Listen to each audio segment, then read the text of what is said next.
여러분 안녕하세요. 저는 CFA 한국협회 교육센터장을 맡고 있는 신왕건 센터장입니다.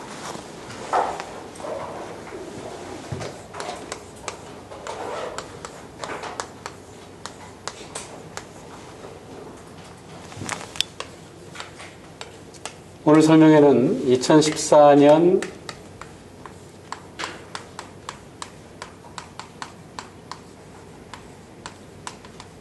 CFA 프로그램에서 레벨 1 관심이 있는 분들을 위한 설명이고요.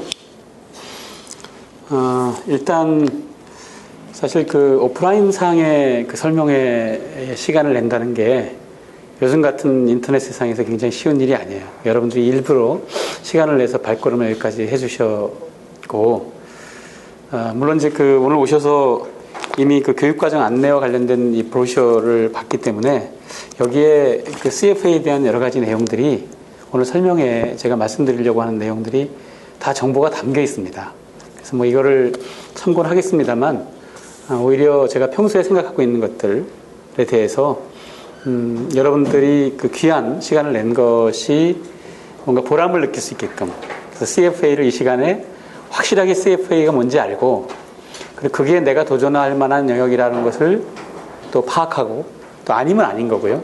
그래서 어떻게 하는 것이 또 정확하게 준비하는 길인지, 이런 것에 대한 정보를 이 시간에 얻을 수 있으면 참 다행이겠다 하는 생각을 하고, 또 아직은 이제 낮에 굉장히 덥지만, 그쵸? 지금부터 이제 여름은 끝난 것 같아요. 이미 마음은. 그래서 뭔가 여러분들도 이 자리에 벌써 앉아 있는 것이 뭔가 여름이 끝났다라고 하는 강력한 증거가 됩니다. 그래서 뭔가를 시작하고 준비해야 되겠다는 이제 생각을 해서 여기까지 걸음하셨을 텐데, 그래서 지금부터 조금씩 여러분들이 그 어떤 결심하는 데 있어서 도움이 되는 시간이었으면 합니다. 참고로 오늘 그냥 순서를 쭉 제가 요 옆에다 적고, 원래 여러분들은 이제 프레젠테이션이나 이런 부분 쪽에 많이 익숙해 있을 텐데, 그냥 칠판에 적고 하는 식도 괜찮을 것 같아요. 그래서 그 순서대로 제가 적어보면, 먼저 그 CFA의 의미가 뭐냐 하는 것을 우리가 정확하게 한번 파악을 해보고요. 이게 왜 생겼고 왜 필요한지. 그 다음에 지금 현재 CFA 위상이 어떤가, 글로벌리, 또 한국에서. 그렇죠? 그 다음에 세 번째는, 그렇다면 CFA 소위 그 커리큘럼이 어떻게 준비하고 어떻게 구성되어 있는가 하는 거고요. 그 다음에 네 번째는 이제 그 CFA 한국협회 교육센터의 그 교육과정에 대한 소개 말씀드리고요. 그 다음에 이제 기타 필요한 질문 대답을 받는 식으로 그렇게 진행을 하도록 하겠습니다. 제 이름은 안 잊어버리겠죠? 네. 그래서 그 30년 만에 친구를 만나도 나는 상대편 이름을 기억을 못하는데 그 친구는 제 이름을 알고 있고, 아마 여러분들도 쉽게 이름을 잊어버리지는 않으실 것 같아요. 자, 그럼 먼저 CFA의 의미가 뭔가라고 생각을 해보면, 항상 제가 설명회를 할 때 여러분들이 익숙한 자격이 이제 CPA는 아실 거예요. 그죠? 이 두 개를 비교하면 의미가 분명해질 것 같은데요. CPA와 CFA. 많이 달라요. 뭐 P와 F만 다른 것 같은데, 사실 이거는 C는 Certified예요. Public Accountant, Certified. 근데 이제 CFA는 Financial Analyst거든요. 뭐 Financial Analysis라든지 이런 식으로 아직도 이렇게 잘못된 것이 있기도 한데, 재무 분석가, Financial Analyst인데, 그것보다 앞에 있는 C는 뭘까? 네, Chartered예요. 한마디로 얘기하면 이것은 이제 이 면허입니다, 면허. 이거는 이제 인증이에요. 그러니까 면허라고 하는 것은 면허증이 있어야지만 운전할 수 있고, 의사, 변호사, 회계사도 면허가 있어야 되잖아요. 그러니까 독점적으로 어떤 그런 그 전문적인 행위를 한다 그랬을 때, 그 사람들한테만 허용한 부분이 이제 면허죠. 그렇지만 예를 들어서 우리의 학교 다 인증입니다. 뭐 이렇게 세계적으로 유명한 하버드나 예일, 뭐 스탠포드, 뭐 등등한 대학을 나왔다 그래가지고 그 사람들로 하여금 독점적으로 뭘 하게 하는 건 아니잖아요. 그러니까 넓게 보면 그것도 하나의 인증인데 CFA도 그런 식의 인증입니다. 상호 인증하고 하는 차트된 부분이라고 보시면 돼요. 그러니까 CFA가 있다 그래서 이 CFA를 소지한 사람만이 독점적으로 어떤 것을 하게 한다든지 하는 것은 없습니다. 그 다음에 두 번째는 이게 면허인데요. 대신 이제 이게 덜 매력적일 것 같지만 면허는 어떻습니까? 로컬입니다. 그렇죠? 한국의 회계사는 한국 시장에서만 통용이 되는 거예요.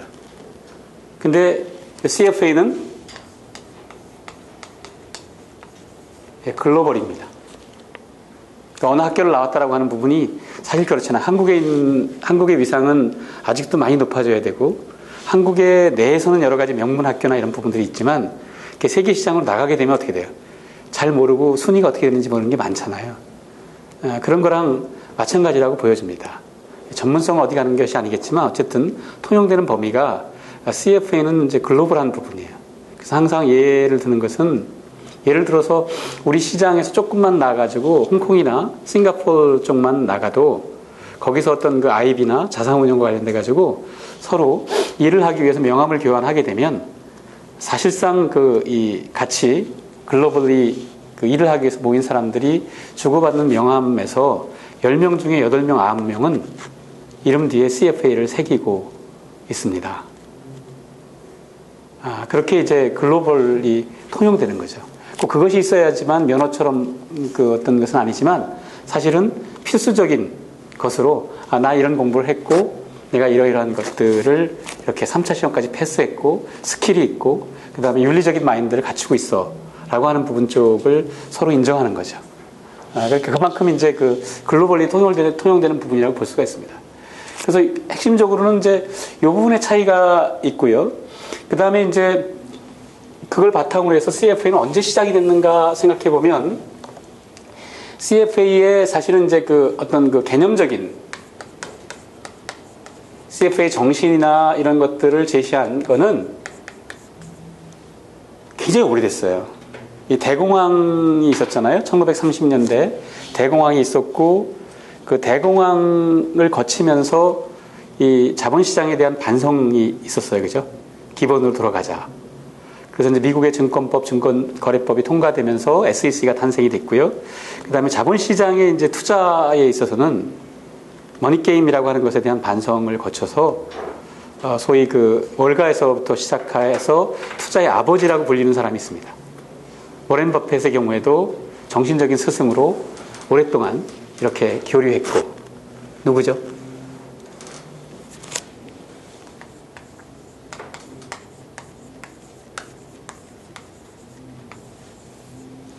벤자민 그레함. 그레함을 중심으로 해가지고 이 CFA 정신이 탄생한 거예요. 왜냐하면 신뢰받지 못한 자본시장에서 사실 여러분 자본시장의 의미는 아시잖아요. 자본시장 경제, 자본시장이라고 하는 것은 개인들이 열심히 일해서 소득을 창출하고 잉여를 어떻게 해요? 자본시장에 넣죠. 그럼 그 잉여가 어떻습니까? 한쪽에서 자금을 필요로 하는 쪽에서 자금을 수요하잖아요. 자본시장이라고 하는 것은 그 잉여의 자금이 들어가서 자금을 필요로 하는 곳에 혈맥과도 같이 흐르게 하는 거잖아요. 그러니까 거기서 그것을 대신 어떻게 돼? 인터미디어리로 연결시켜주는 사람들이 자본시장에 존재하는 금융 전문가잖아요. 그러니까 크게 보면 어떻게 돼요? 한편에서는 귀중한 웰빙, 파이낸셜 웰빙을 맡아가지고 대신 투자해주는 거죠. 그렇죠. 그들이 대신 투자해주는 마인드가 어떠냐면 머니게임으로 흘러가서는 안 되는 거예요. 가장 생산성이 높은 것부터 어떻게 돼요? 잘 살필 수 있어서 가장 싼 것을, 가장 싸다라고 하는 것이 어떻게 돼? 가장 생산성이 높은 것에 먼저 투자가 이루어지도록 해야 되는 거죠. 그러니까 제한된 자본이 효율적으로 배분해서 이루어지게 하고 그래야 경제가 돌아가잖아요. 그리고 이제 맡긴 사람들은 그것을 통해 가지고 원하는 자기 리스크에 맞는 수익을 얻게 하는 굉장히 중요한 부분인데 머니게임으로 흘러가면서 그 안에 종사하는 사람들이 신뢰를 잃었고 그럼 애초에 자본시장이 만든 것이 어떻게 돼요? 그 시스템이 원래 만든 목적대로 흘러가지 않을 거 아니겠습니까? 그러면 이것은 안 되겠다. 그러니까 우리가 의사와도 같은 정말 프로페셔널로서의 어떤 정신이 필요할 것이다 라는 것을 이제 제시했는데 사실 그러한 것들을 모으고 어떤 자격증이 필요하지 하는데 시간이 한참 걸렸고요. 그래서 이제 실질적으로 이제 자격증의 역사 자체만으로 보면 이게 이제 벤자민 그레이엄은 이미 이제 실무에서 손을 뗐고요. 이런 논의 끝에 이걸 제시했지만 1963년도에 CFA 시험은 첫 시험이 시작이 되는 거예요. 그러니까 무려 한 30년 역사 동안에 서로 논쟁을 하고 하면서 이제 CFA 자격 시험을 치르게 되는데 사실 이제 미국과 캐나다 중심으로 해서 시작이 됐어요. 이 CFA 자격이 없을 때 이미 미국은 어떻습니까? 소위 시큐리티 애널리스트라고 하는 소사이어티가 뉴욕을 중심으로 해가지고 각 주별로 이 증권 분석가 소사이어티가 존재했죠.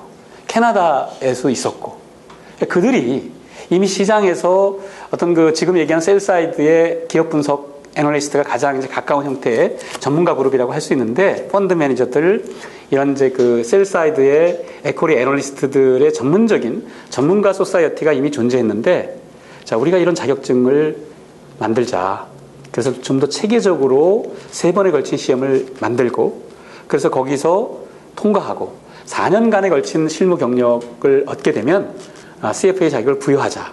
그리고 그 CFA 자격이 계속 유지되기 위해서는 우리가 윤리 프로그램을 만들어서 이 Code of Ethics, Standard of Professional Conduct 이런 부분들을 우리가 자발적으로 지키게 하는 프로그램 하에서 그러니까 시험을 통해서 펀더멘털을 그 다음에 실무 경력을 통해서 어떤 스킬을 그리고 이제 윤리적인 그 마인드를 하게 됐을 때 이것이 누가 어떤 그런 그 SEC나 규제기관에서 요구하는 것이 아니라 우리가 스스로 이것을 만들어가지고 지키고 자격증을 만들었을 때 시장에 주는 신뢰가 클 거다.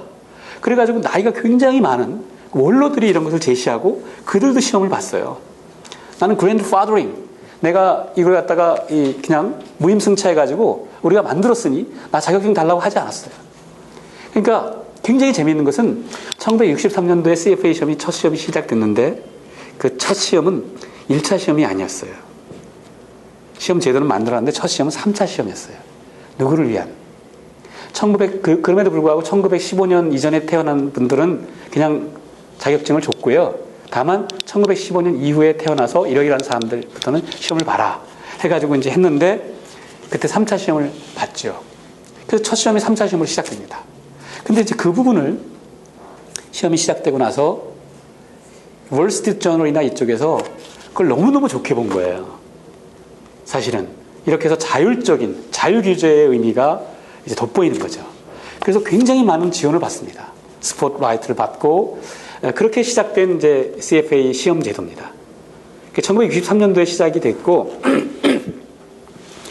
그게 이제 1990년대 초반까지는 미국과 캐나다 중심의 어쨌든 구획지어진 쪽에서만 CFA 시험이 시도가 됐는데 그때까지 해마다 그 총 1차, 2차, 3차까지 지원한 사람들은 매년 한 10,000명 정도에 불과했어요.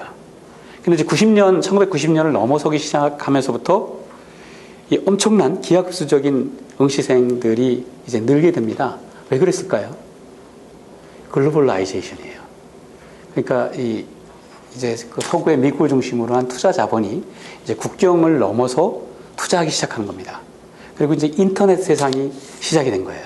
그래서 10,000명이던 것이 20,000명, 그 다음에 30,000명 하면서 그러니까 세계 각국으로 투자 자본, 금융 투자 자본이 퍼져나가는데 사실은 각 로컬에서도 어떻게 돼요? 비슷한, 그러니까 제가 same knowledge, same language라고 하는 표현을 씁니다만 같은 지식과 같은 언어로 소통하는 자격이 필요하잖아요. 그리고 먼저 그 자격을 취득하는 사람들의 경우에는 이 미국 중심으로 한 국제적인 투자 자본에 같이 섞여서 그들이 이제 그 전문가로 이렇게 할 수 있는 기회가 주어졌으니까 초창기에 이제 엄청나게 퍼지는 거죠. 그래서 1990년대 초반까지만 하더라도 이제 10,000명 정도에 불과했던 세계적인 응시생이 지금은 해마다 몇 명일까요? 15만 명에서 20만 명까지 응시하고 있는 겁니다. 그러니까 한 50년 정도 되는 세월 동안에 사실은 굉장히 미미했던 출발이 이렇게 된 거죠. 그죠? 그리고 이제 이 정도까지 딱 끊으면 최근 2, 3년 되기 전까지 결국 CFA 시험은 한 100만 명 정도가 시험을 봤고요. 1차, 2차, 3차를 거쳐가지고 합격한 사람들, 최종적으로 차트를 받은 사람들은 10만 명. 그러니까 내가 도전한 사람들 중에서는 뭐 10% 정도가 월드와이드는 차트를 받은 이제 이렇게 되어 있습니다. 근데 이제 최근 2, 3년 동안에는 얼마? 아까도 얘기했던 것처럼 한 해에 15만 명에서 20만 명이고, 그러니까 50년 동안 100만 명이 누적된 응시생이 이제 어떻게 됩니까? 5년, 10분의 1로 단축된, 축약된 부분으로 가는 거죠. 여러분 한번 상상을 해보세요. 지금 그렇게 되어 있는데 시간이 좀 더 지나면 어떡할까요? 어떻게 될까요? CFA 차터를 가지고 소통하는 세상이 됩니다. 글로벌 자본시장은 그렇게 되는 거예요. 근데 우리는 어떻습니까? 우리는 아직 한국 금융의 경우에는 그거를 이렇게 알고는 있으나 우리는 너무나 많이 어떻게 돼요? 너무나 많이 우리가 알고 있는 게 너무나 많고, 뭐 이거는 이제 다른 얘기입니다만, 이제 올해 들어서 사실은 이제 한국 금융을 비판하는 그런 목소리들이 굉장히 많아요.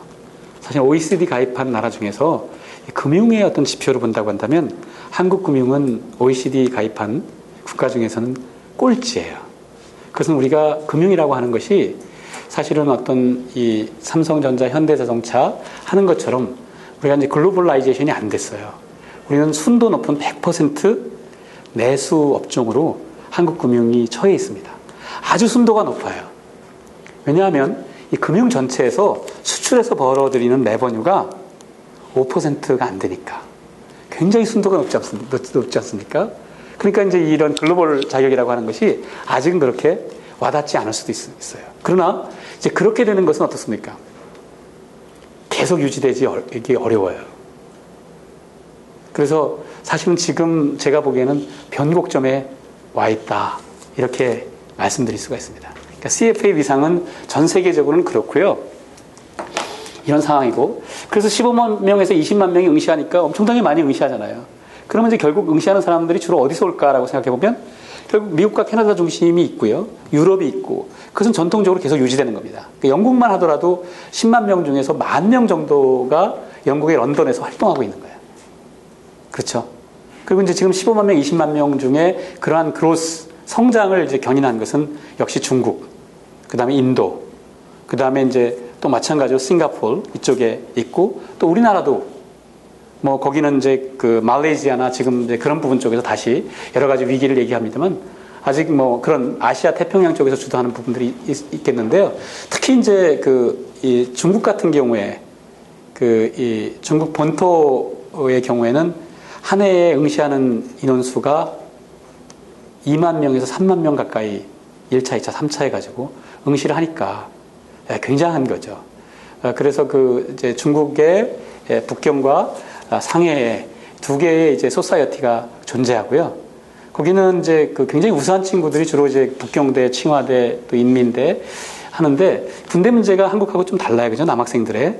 그래서 이제 주로 굉장히 공부를 잘하는 친구들 같은 경우에 학부 졸업하고 대학원을 가게 되면 대학원은 이제 금융 출액을 밟게 됩니다. 그럴 경우에 거의 빠짐없이 CFA를 준비하고요. 그리고 이제 거기서 공부 잘하는 친구들이 이제 홍콩 이런 쪽에서 높은 연봉을 받으려고 또 옮기고 하는 것이 이제 일반적인 어떤 패턴으로 되어 있어요. 이제 기영에 그 얘기가 나왔으니까 이런 글로벌화된 세상에서 이 CFA 자격은 혹시 여러분들 중에서 이제 좀 MBA 과정을 생각할 수 있습니다. 내가 직장 경력을 좀 하고 그다음에 상당히 이제 이 세계적으로 유명한 MBA 코스를 밟고 싶다. 근데 금융 전공을 하고 싶다라고 한다 그러면 가급적 CFA 프로그램을 일찍부터 해서 레벨 3까지 가능하다면 하고 같이 이제 이 금융 쪽으로 MBA를 하면 시너지가 굉장히 높다 하는 말씀을 드릴 수가 있어요. 그러니까 실질적으로 CFA 프로그램 파트너십이라고 하는 것을 CFA 인스티튜트가 이제 국제적으로 이렇게 각 대학들하고 영국의 옥스퍼드나 미국의 코넬, 뭐 그래서 해마다 엄청나게 많은 대학들이 상호 이제 인증하는 프로그램을 하게 됩니다. 그럴 경우에는 이 MBA 프로그램 자체의 교육 과정의 70%를 CFA 프로그램하고 쉐어합니다. 그래서 그 과정을 하면서 CFA 준비를 할 수 있게 돕는다라고 하는 것인데, 자, 우리가 MBA를 간다라고 했을 때 우리가 얻으려고 하는 목표가 뭐겠어요? 사실은 거기서 어떤 지식적인 부분 쪽을 막 따라가려고 하는 그런 부분이 아니거든요. 케이스를 하고 리더십, 네트워킹 갖는 거잖아요. 그럼 그 지식적인 차원에서 CFA와 관련된 부분보다 뎁스가 깊거나 그런 거 아니거든요. 그런 프로그램과 관련돼 가지고 지식적인 측면에서는 오히려 MBA 친구들을 이렇게 리드할 수 있는, 그 리더십을 할 수 있는 기회가 생기고 그렇습니다. 그래서 한국의 회계사라고 소개했을 경우에는 반응이 이렇게 별로 없지만, 내가 CFA 3차를 합격했어라고 했을 때는 이 주변의 친구들이 어떻게 합격했지라고 해서 친구가 되려고 하는 그런 이메일이나 이런 것도 제가 많이 받거든요. 실질적으로 보면. 그런 측면에서도 CFA가 이제 세계와 소통하는 언어가 되고 있다 하는 거를 여러분들이 알 수 있을 거예요. 오케이. 그 다음에 3페이지로 잠깐 가면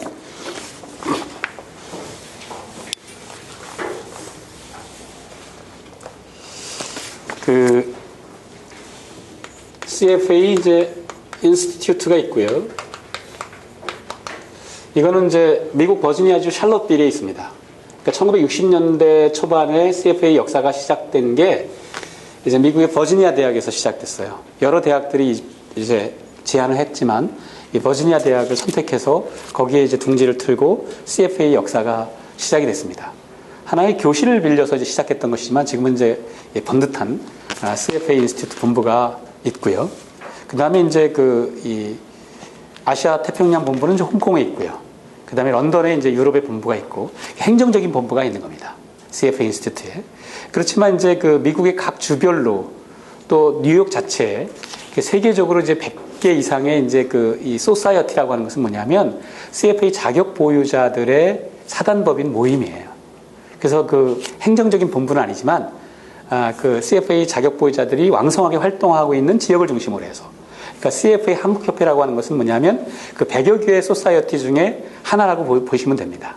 그래서 항상 나중에 이제 3차 시험까지 합격하고 실무 경력을 다 인증받으면 CFA 인스티튜트의 멤버가 되는데, 그 멤버는 반드시 뭘 지정하고 멤버가 돼야 되냐면 자기가 액티브하게 활동하는 지역의 로컬 소사이어티를 지정하고 멤버가 돼야 되는 거예요.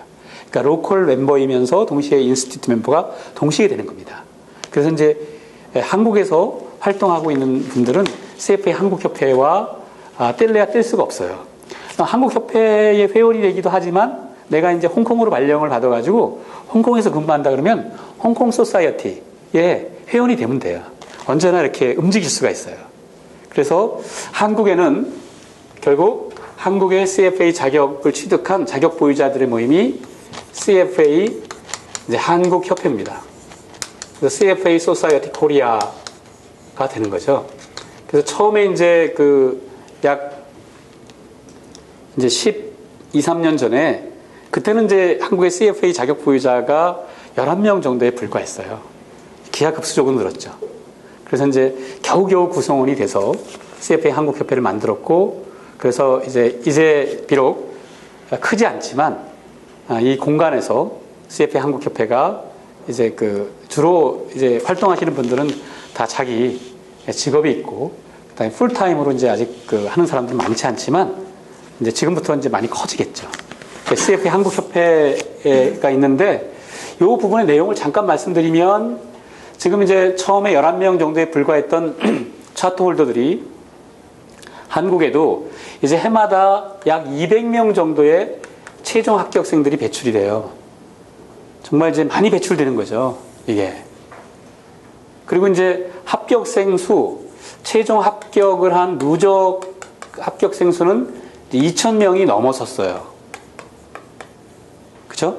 그럼 4년 실무 경력을 다 합쳐가지고 이제 회원이 되고, 그 다음에 이 명함 뒤에 CFA라고 새길 수 있는 사람들의 경우는, 그러니까 굉장히 많아야 되는데, 우리가 회비를 내고 그 자격을 이렇게 유지하는 그런 조건을 다 충족시키는 분들은 한 800여 명 됩니다.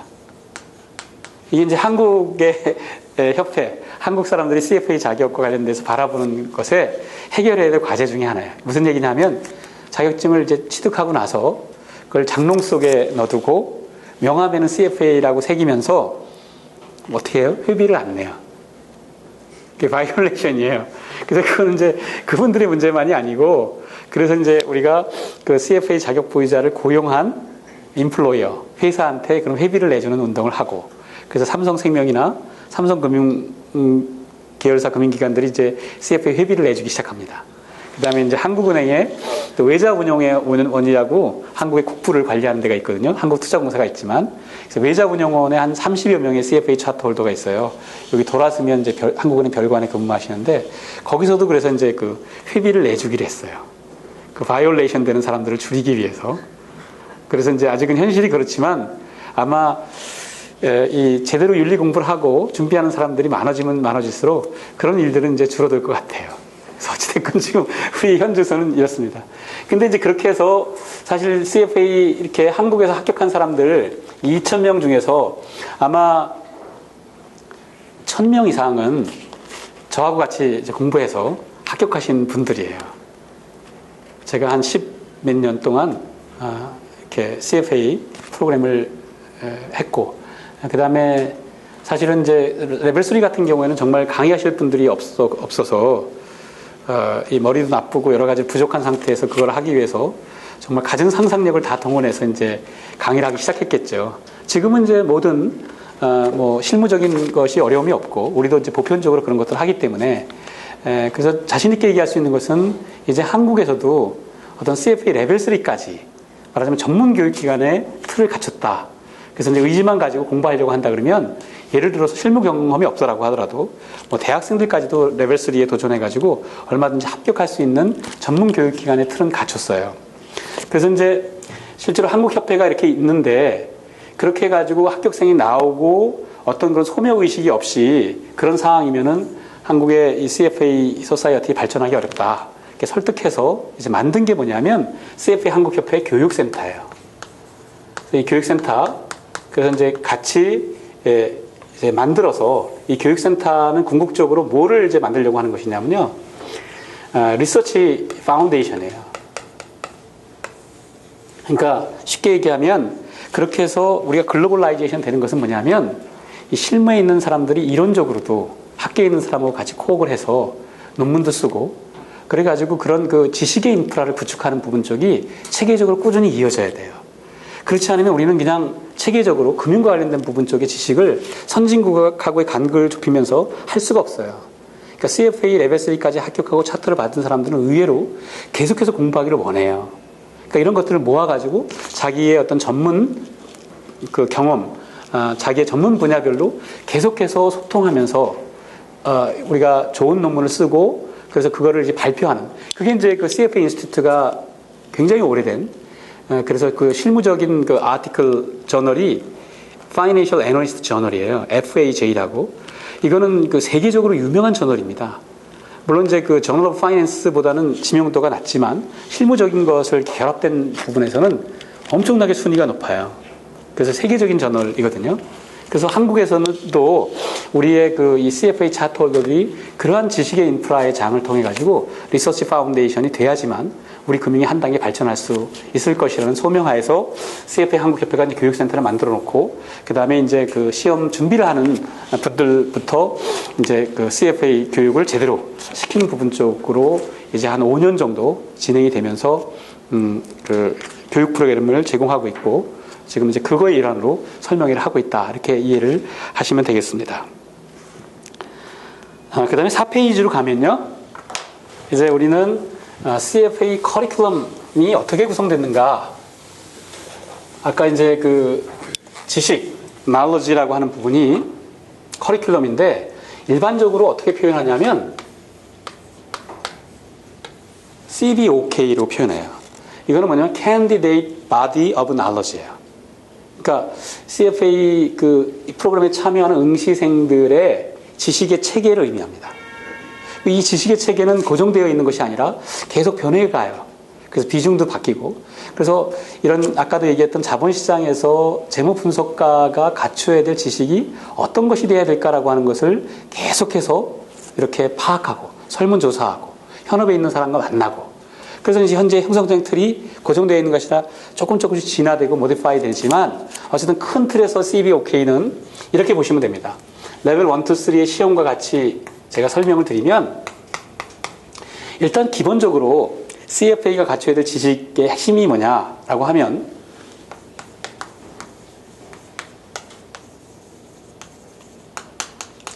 에셋 밸류에이션을 할 수 있어야 돼요. 에셋 밸류에이션이란 그것이 주식이 됐든 채권이 됐든 기타 어떤 것이 됐든지 간에 그러니까 소위 우리가 자본자산이라는 거예요. 캐피털 마켓. 주식, 메인스트림은 주식과 픽스드 인컴, 채권. 근데 이제 최근 들어서는 어떻습니까? 소위 얼터너티브 인베스트먼트가 대체 투자라고 하는 것이 또 굉장히 크잖아요. 우리가 커머더티라고 얘기하는 거. 오일, 여러 가지 귀금속, 기타, 이 상품들, 원자재, 그 다음에 이제 부동산. 이런 이제 그 대체, 얼터너티브 인베스트먼트죠. 이게 투자하는 이제 자본자산이잖아요. 물론 커런시도 투자 대상이 될 수 있습니다. 또 때로는 어떻게 돼요? 파생상품이라는 디버티브스 자체가 투자 대상이 될 수도 있는 거죠. 이것들에 대한 뭐를 가치평가를 할 수 있어요. 가치평가라고 하는 것은 뭐냐면 시장에서 형성되고 있는 가격이 있단 말이에요. 프라이스가. 그럼 이것을 살 것인지 팔 것인지를 판단하기 위해서는 어떻게 돼요? 투자로부터 기대하는 미래 현금 흐름, 그죠? 그것의 타이밍. 그래서 추정해서 가치를 독립적으로 시장에서 형성되는 것과 관계없이 독립적인 밸류를 할 수 있어야죠. 그래 이 가격에 대해서 얘기할 수 있는 것이거든. 그러니까 시장에서 가격은 형성되겠는데 이거와 독립적으로 구분되는 밸류를 끄집어내서 이거하고 비교해야 할 수 있는 능력이 필요한 거예요. 그 모형이 어떤 것이든지 간에. 그러니까 이 과정이 생략되고 이것만 쳐다보면 뭐가 돼요? 시장에서 형성되는 단기적으로 형성되는 수급이라든지 이런 쪽에 작전 세력들의 논리라든지 이런 것에 함몰돼가지고 어떻게 빠질 수밖에 없냐면 모니게임적인 것에 현혹될 수밖에 없어요.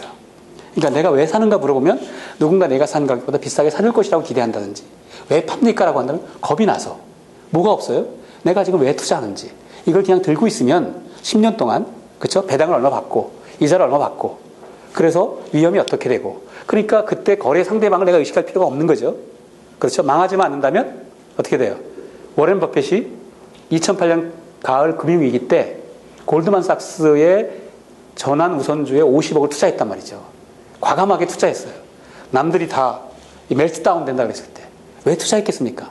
골드만삭스가 망하지만 않는다면 전환 우선주였거든요. 우선주는 어떻게 되죠? 고정된 배당금을 주는 거예요. 무한히. 그렇죠? 그럼 그때 할인율을 해서 가격이 나왔을 거 아니에요. 너무너무 싼 거죠. 그렇죠? 그러면 그것이 단기적으로 어떻게 될 것인지는 신경 쓸 필요가 없어. 골드만삭스가 망하지 않으면 나한테 고정된 배당을 줄 거니까 계산해 보면 되는 거예요. 그렇죠? 근데 그것이 전환 우선주였다고. 우선주로 투자하다가 상황이 좋아져가지고 어떻게 돼요? 나는 이제 고정된 배당금 대신에 위험하지만 보통주로 바꿀 수 있는 권리가 포함되어 있으니까 투자하지 않을 이유가 없었던 거예요. 그래서 엄청난 대박이 난 걸 여러분들이 아시나요? 결국 모든 밸류에이션이라고 하는 것은 그 방법론이 어떻든 간에 그런 마인드로 시작하는 겁니다. 그게 본질 가치에 대한 탐구고 벤자민 그레함이 제시한 거죠.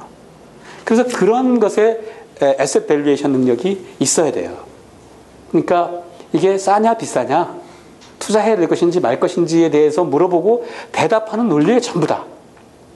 그렇죠? 그러니까 셀사이드의 리서치 애널리스트는 주로 주식이지만 거기에 애널리스트가 에코리 애널리스트만 있는 게 아니잖아요.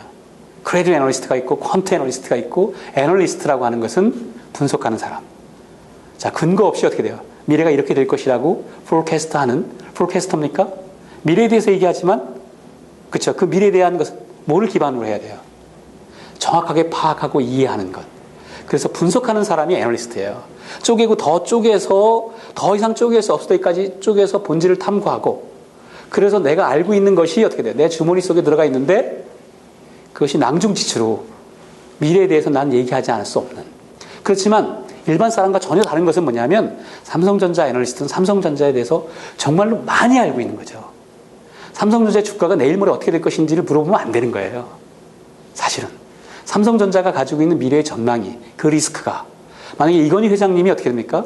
한 달 동안만 자리를 비운 사이에 만났을 때 삼성전자의 미래가 어떻게 될 것인지에 대해서 어떻게 돼요? 더 많은 통찰력으로 얘기할 수 있는 사람.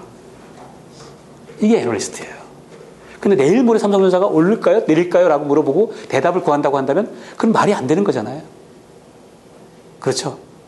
삼성전자가 왜 그런 성과를 냈고, 스토리가 뭐고, 전략이 뭐고, 가지고 있는 위험이 뭐기 때문에 지금 투자하는 것은 가치에 어떤 영향을 미칠 것인지에 대해서 정말 쉼 없이 열정을 가지고 파악하는 사람이 애널리스트예요. 그 CFA 프로그램에서 많은 부분 거기에 할애를 해가지고 레벨 2의 에셋 밸류에이션 해야 되겠다. 그 다음에는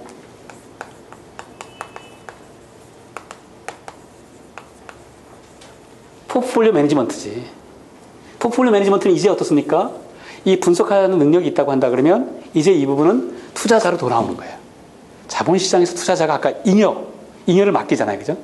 잉여를 맡기면 개별적으로 맡기기도 하고 개별들이 모여서 어떻게 돼요? 기관의 형태로 맡기기도 하겠죠.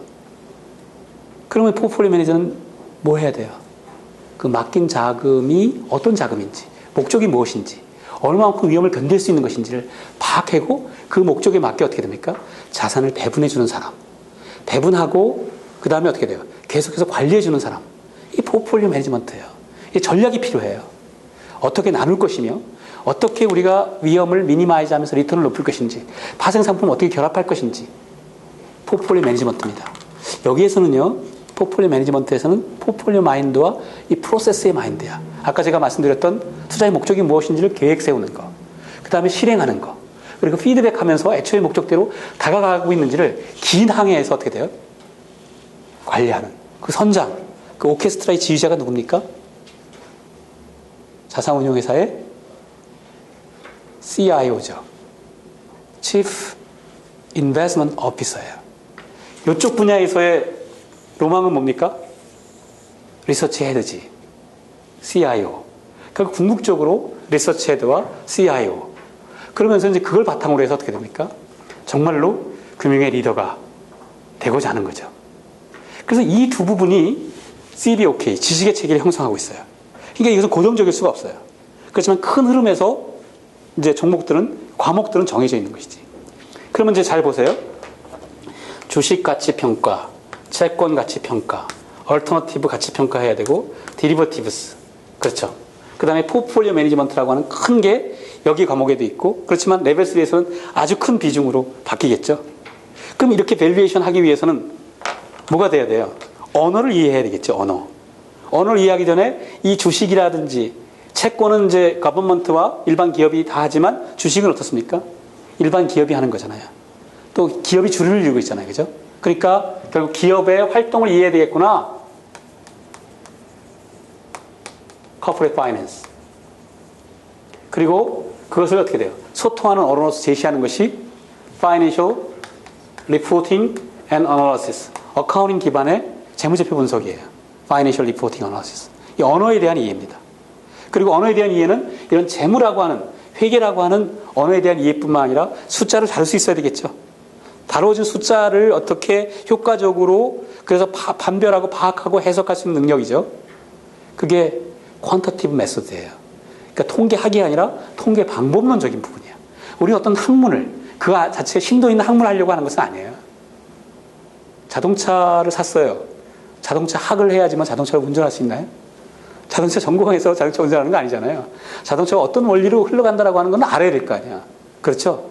바로 그렇게 제한적이지만 숫자, 나온 통계적인 것의 해석, 이런 것들을 할 수 있어야죠. 무슨 논문을 쓰는 사람들이 어떻게 돼요? 통계에 대해서 박사학위를 받은 사람만 논문을 쓰는 거 아니잖아요. 그러나 적어도 통계 처리를 할 수 있고 자기가 만들어낼 수 있고 의미 있는 해석을 할 수 있는 거. 퀀터티브 메소드. 그 다음에 이제 기업의 활동과 관련된 이 부분에서 사실은 기업만이 있는 것이 아니라 전체 시장이 존재하잖아요. 큰 그림 면에서. 그러니까 뭘 필요로 합니까? 이코노믹스. 마이크로, 매크로, 그 다음에 환율까지. 그럼 이제 얼추 과목들이 나왔네요. 그죠? 그러니까 이제 이런 것들, 이것을 이제 우리는 뭐라 그러냐면, 이게 툴이라고 하는 거예요. 툴. 그러니까 에셋 밸류에이션을 하기 위한 툴. 본격적인 밸류에이션, 이것을 인테그로 통합시키는 포트폴리오 매니지먼트. 이게 전체의 커리큘럼입니다. 그걸 어떻게 했어요? 1차, 2차, 3차로 나눈 거지. 1차, 2차, 3차로 나눴어. 자, 그러면 4페이지에 있는 그림이 재밌어요. 자, 그 안에 이것을 관통하고 있는 아주 중요한 것이 CFA 프로그램 자체가 왜 시작됐는가? 자본시장이 만든 목적대로 기능하게 하기 위해서는 이 안에 뭐가 있어야 되겠다? 그렇죠. 자본시장이 제대로 목적대로 흘러가고 시스템이 그렇게 기능하는 것을 영어 표현으로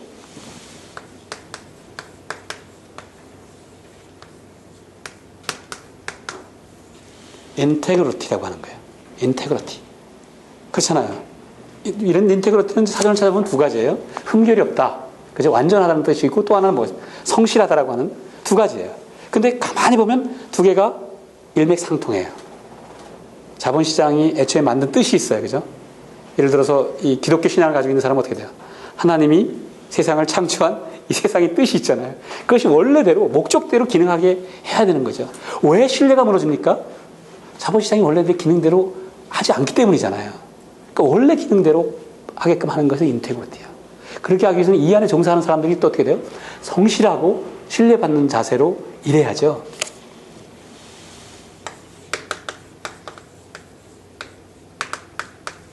integrity and integrity. 이게 뭐냐면 에틱입니다. 자본시장에 참여하는 전문가들이 인테그리티를 가지고, 그래서 그들의 이 활동과 이런 것들이 다 모여서 어떻게 됩니까? 자본시장의 인테그리티를 유지하게 하기 위해서 필요한 것이 바로 에틱이에요. 그러니까 에틱은 1, 2, 3차에 걸쳐서 관통해서 있어야 되는 거예요. 그러니까 여기 이렇게 나이테처럼 보이는 것이 가운데 중심의 에틱. 1차, 2차, 3차에 다 필요해요. 그 다음에 에틱, 그 다음 나이테가 뭡니까? 이게 툴이야, 툴. 그 툴 바깥에 조금 더 진해진 부분이 뭐예요? 그게 에셋 밸류에이션이야. 그리고 이제 나무 껍질처럼 단단해 보이는 새까만 게 뭡니까? 그게 포트폴리오 매니지먼트지. 파악되셨죠? 그래서 1차 때는 뭐가 중요해요? 에틱과 함께 툴이 중요하죠. 2차 때 가니까 어떻습니까? 예, 밸류에이션이 영역이 커졌죠? 그 바깥에 테두리가 좀 있잖아요. 3차로 가니까 어떻게 됩니까? 엷은 하얀색은 없어졌죠? 툴은 없어진 거야. 남은 거는 에셋 밸류에이션과 뭐가 등장합니까?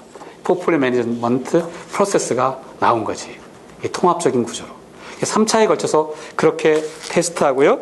5페이지에 이제 그 기능별로 나온 5페이지에 CBOK가 있었고, Ethic, Investment to Asset Valuation, Portfolio Management로.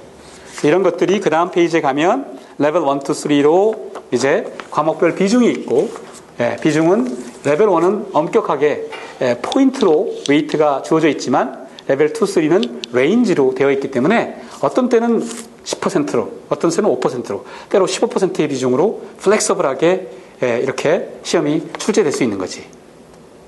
파악이 되셨나요? 네, 그러면 이제 우리가 시험의 형식입니다. 시험의 형식은 레벨 1. 그러니까 레벨 1, 2, 3가 다 시험은 똑같이 오전에 3시간, 모닝, 오후에 애프터눈 3시간. 3시간 하면 180분. 맞나요? 맞아요. 180분입니다. 다 똑같습니다. 그쵸? 레벨 1은 단순 객관식이야. 단순 객관식이라고 하는 것은 단순 객관식 문제가 120문제. 120문제. 이렇게. 그래서 이 레벨 1은 120문제 단순 객관식을 전 과목을 오전에 한 번 보고 오후에 한 번 봅니다. 그래서 이걸 통합해서 합격 여부를 이제 파악하는 거예요. 오전에 전 과목. 그러니까 보통 여러분이 한 10개 과목이라고 생각하시면 되는 거예요. 과목별로 부진이 낮은다면. 근데 과목별 비중이 똑같지가 않죠? 그러니까 이게 레벨 1에 얼핏 봐도 어떻습니까? 여러분 레벨 1에 이제 주로 관심이 있으니까 이 레벨 1의 경우에 가장 비중이 높은 게 Financial Reporting Analysis예요. 이거는 여러분 금융이라는 게 뭡니까? 금융이 정말 통합이고 융합이에요. 여러분 금융이라고 하는 부분이 예를 들어서 어떤 대학에서 경영대학, 경제, 금융이야말로 문과, 이과를 구분하지 않는 융합적인 접근이에요.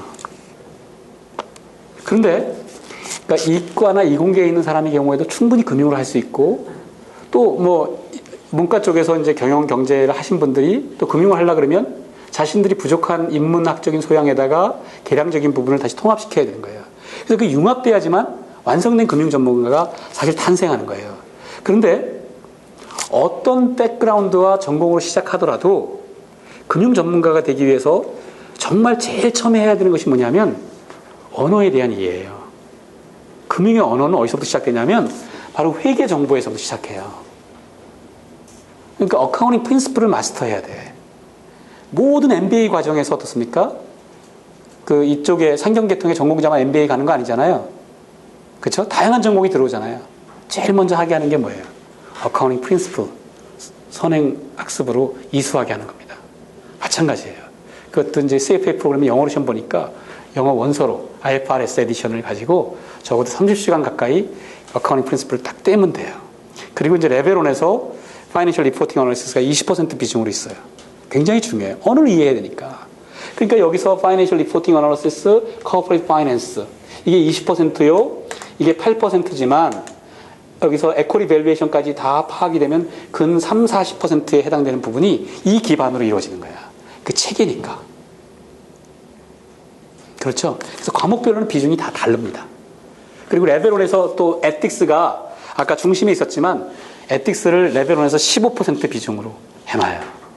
레벨 2, 3에서는 10% 비중으로 낮아지지만 어쨌든 비중이 각각 다른 전체 과목을 한번 다 테스트하고 이걸 합쳐서 이제 합격 불합격 여부를 하는 겁니다. 단순 객관식이란 한 문제가 독립적이에요. 두 개 문제를 합쳐가지고 내거나 물론 일반 모의고사에서는 그렇게 할 수도 있으나 실제 시험에서는 그렇지 않습니다. 한 문제에 3개, 삼지선다로 고르는 겁니다. 고르는 거에 자신이 있다고요? 쉽지 않아요. 왜냐하면 이 3개 A, B, C가 여기까지 공부한 사람은 답이 예를 들어서 10불이 나오는데 여기까지 공부한 사람은 15불이라는 답을 내고 여기까지 공부한 사람은 20불이라는 답을 내게끔 A, B, C가 구성이 되어 있어요. 그러니까 자기가 부족한 만큼 공부하면 15불 나왔잖아요. 근데 답은 20불이야. 근데 자기는 15불까지 이해한 상태로 B라고 답을 쓰지만 틀린 거예요. 그렇게 문제를 내려고 애를 쓰기 때문에 정확하게 판단하려고 합니다. 단순 객관식으로 120문제, 120문제. 근데 이제 레벨 2로 가면 1차와 2차는 시험 과목은 똑같아요. 아까 얘기했던 것처럼. 다만 비중이 좀 달라지는 것인데 거의 같습니다. 근데 이게 심도가 이제 뎁스가 2배가 높아지는 거예요. 시험의 형식도 단순 객관식이 아니라 아이템 셋이라 그래가지고 문항수는 60문제로 줄어들지만 그러니까 난이도가 2배 높아진다고 봐야 되겠죠. 시험의 형식도 단순 객관식이 아니라 이런 큰 케이스를 줍니다. 케이스의 문제가 쭉 나오면서 한 케이스에 6문제가 같이 딸려 나오는 거지. 세트로 된. 그러니까 오전에 60문제니까 이 세트가 몇 개겠어요? 10개 세트. 오후에 10개 세트. 과목이 나눠서 나오기도 하고 오전에 나왔던 과목이 오후에 안 나오기도 하고 조금은 가변적으로 테스트합니다. 아시겠죠? 어려워요. 엄청 어려워지는 것이고 CFA 시작해서 그래도 내가 CFA 어떤 프로그램에서 합격했다. 의미 있게 레벨 2 때 이제 CFA 공부했구나 할 수 있는 거고 우리 시장에서도 그래서 CFA 레벨 2에서부터 변별력을 인정해 줍니다. 그러나 레벨 1이 의미가 없나요? 레벨 1 해야 레벨 2를 하잖아요. 그리고 이제 여러분들이 만약에 그 커리어를 쌓으려고 하는 어떤 그런 금융기관들 가려고 한다 그랬을 때에 제가 얘기할 수 있는 것은 지금 아까 라이선스라고 하는 것을 얘기했어요. 의사, 변호사 라이선스지만 한국의 금융투자와 관련된 다양한 라이선스가 있어요, 사실은. 그쵸? 금융투자 3종 세트가 라이선스야. 그게 있어야 고객 상담할 수 있게끔 해주는데 근데 제가 감히 말씀드리는 것은 뭐냐면 여기 학생 여러분들은 그런 거 별로 할 필요 없어요. 정말 그 영어로 된 부분으로 해서 CFA 시험에 도전해 보겠다고 마음 먹으신 분들은 그거는 별로 그렇게 그러니까 지금 막 불안하고 막 하기 때문에 여러 가지 막 하지만 CFA 레벨 1만 집중해서 제대로 쭉 해놓으면 사실 그러한 시험들은 그냥 이렇게 해가지고 책만 보면 할 수 있고 또 실제로 CFA 레벨 1을 합격했다 그랬을 때 금융투자 3종 세트라든지 이런 부분과 관련된 것은 쳐다보지 않아요. 그러니까 결국 우리가 학교 다니면서 쌓아야 될 것은 뭐냐면 길게 갈 수 있는 부분 쪽에서의 바탕을 마련하는 거예요. 정말로. 그러면서 자격증은 CFA 레벨 1, 레벨 2 처지에 따라서 혹은 레벨 3까지. 그리고 학교 공부는 내가 그러한 체계를 세운다 그랬을 때 정말로 핵심적인 과목으로 열심히 해서 한 권을 제대로 떼고, 그렇죠? 잘 선택해서. 그리고 뭐 해야 돼요? 영어 공부 열심히 해야 되는 거야. 그러니까 시간을 낭비해서는 안 되는 거예요. 그렇게 휘발성 있는 그런 것들을 막 해가지고, 지식이 어느 정도 쌓이긴 합니다. 근데 그거는 어떻게 돼요? 깊이가 별로 없어요. 그렇게 되면 CFA 레벨 1을 합격하는 데는 어느 정도 컨트리뷰트 할 수가 있을지 몰라도 그러한 학습 방법의 버릇과 습관들이 어떻게 돼요? 2차 시험에 집중하는 걸 방해하고 쉽게 되겠지 하다가 레벨 2의 관문을 통과하지 못하는 사례가 너무너무 많아요. 제가 조금 있다가 그 객관적인 증거를 보여드릴 거예요. 한국의 합격률이 왜 그렇게 낮은지. 그래서 이 레벨 2는 이제 그렇게 돼 있고, 진짜로 이제 본격적인 테스트가 이 두 부분이었는데 이제 이 2를 익히는 거 아니겠습니까? 그 다음에 레벨 3는 오전에는 오후에 IRMC 60문제 맞는데 이제 오전에 여기에 에세이 주관식 3시간을 테스트합니다. 그러니까 기계 채점이 아니니까 어떻게 돼요? 전 세계적으로 다 종이 시험 치는 거거든요. 컴퓨터 베이스도 안 해요. 한국에서는 킨텍스에서 시험 본다고. 그래서 거기에 시험지를 다 했다가 다 걷어가고 모든 시험지 유출 안 되고, 그리고 3차 시험 같은 경우에는 이 에세이에 대한 채점을 해야 될 거 아니에요. 그러니까 볼런티어가, CFA 차트 홀더가 전 세계적으로 방학을 맞이한 대학 교수님들이 볼런티어로 참여해서 이 부분을 채점을 합니다. 체계적으로 이루어진 부분으로 다 하고, 한국에서도 2-3명 이제 채점자로, 그레이드로 참여하는 분들이 이제 있죠. 그렇게 시험의 형식이 구성이 되어 있습니다. 대강 이제 모습이 여러분들이 그려질 거라고 생각이 들어요. 시험 응시나 이런 부분들에 대해서는 나중에 우리가 적절히 질문 대답을 받으면서 제가 설명을 드릴 거고, 그 다음에 8페이지 잠깐 보죠. CFA와 관련돼 가지고 이제 국제적인 위상이나 이런 부분들을 말씀을 드렸는데, 그럼 한국은 아까 말씀드렸던 것처럼 한국 금융의 현실은 순도 높은 100% 내수다. 맞습니다. 삼성증권이 이제 조금 이제 국경 바깥으로 나가려고 했다가 실패해서 철수를 하고, 지금 또 이제 그 자산 운용과 관련된 그 해외 본부도 싱가포르 본부를 철수하고 홍콩으로 다 합치고 하는 부분 쪽에 실험 결과 잘 못하죠. 이게 미래에셋은 또 이제 그 이 해외에 나가서 펀드하고 하는 깃발을 이렇게 꽂고 열심히 하려고 했으나 또 이 내부적으로 인사이드 펀드라든지 이런 것들 중심으로 해가지고 이제 벽에 부딪힌 여러 가지 문제들이 있고. 이제 그런데요, 여기 8페이지에 한번 보시면 자본시장 통합법이 통과가 되고 새로 시작하고 뭐 우여곡절이 많았는데, 결국 보시면 우리가 순도 높은 100%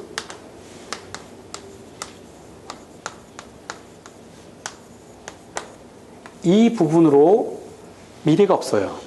실물에서 선진국 수준까지 올라왔다고 하더라도 이 대한민국 미래가 가난해집니다. 이렇게 갈 수는 없는 거거든요. 그러니까 결국 뭐냐면 금융을 수출해야 돼요. 금융을 수출해야 된다는 말을 제가 평소에도 많이 하는데, 이번에 이제 금감위에서 보고하는데, 대통령님께 보고하는데 금융 한류 이런 얘기를 했잖아요.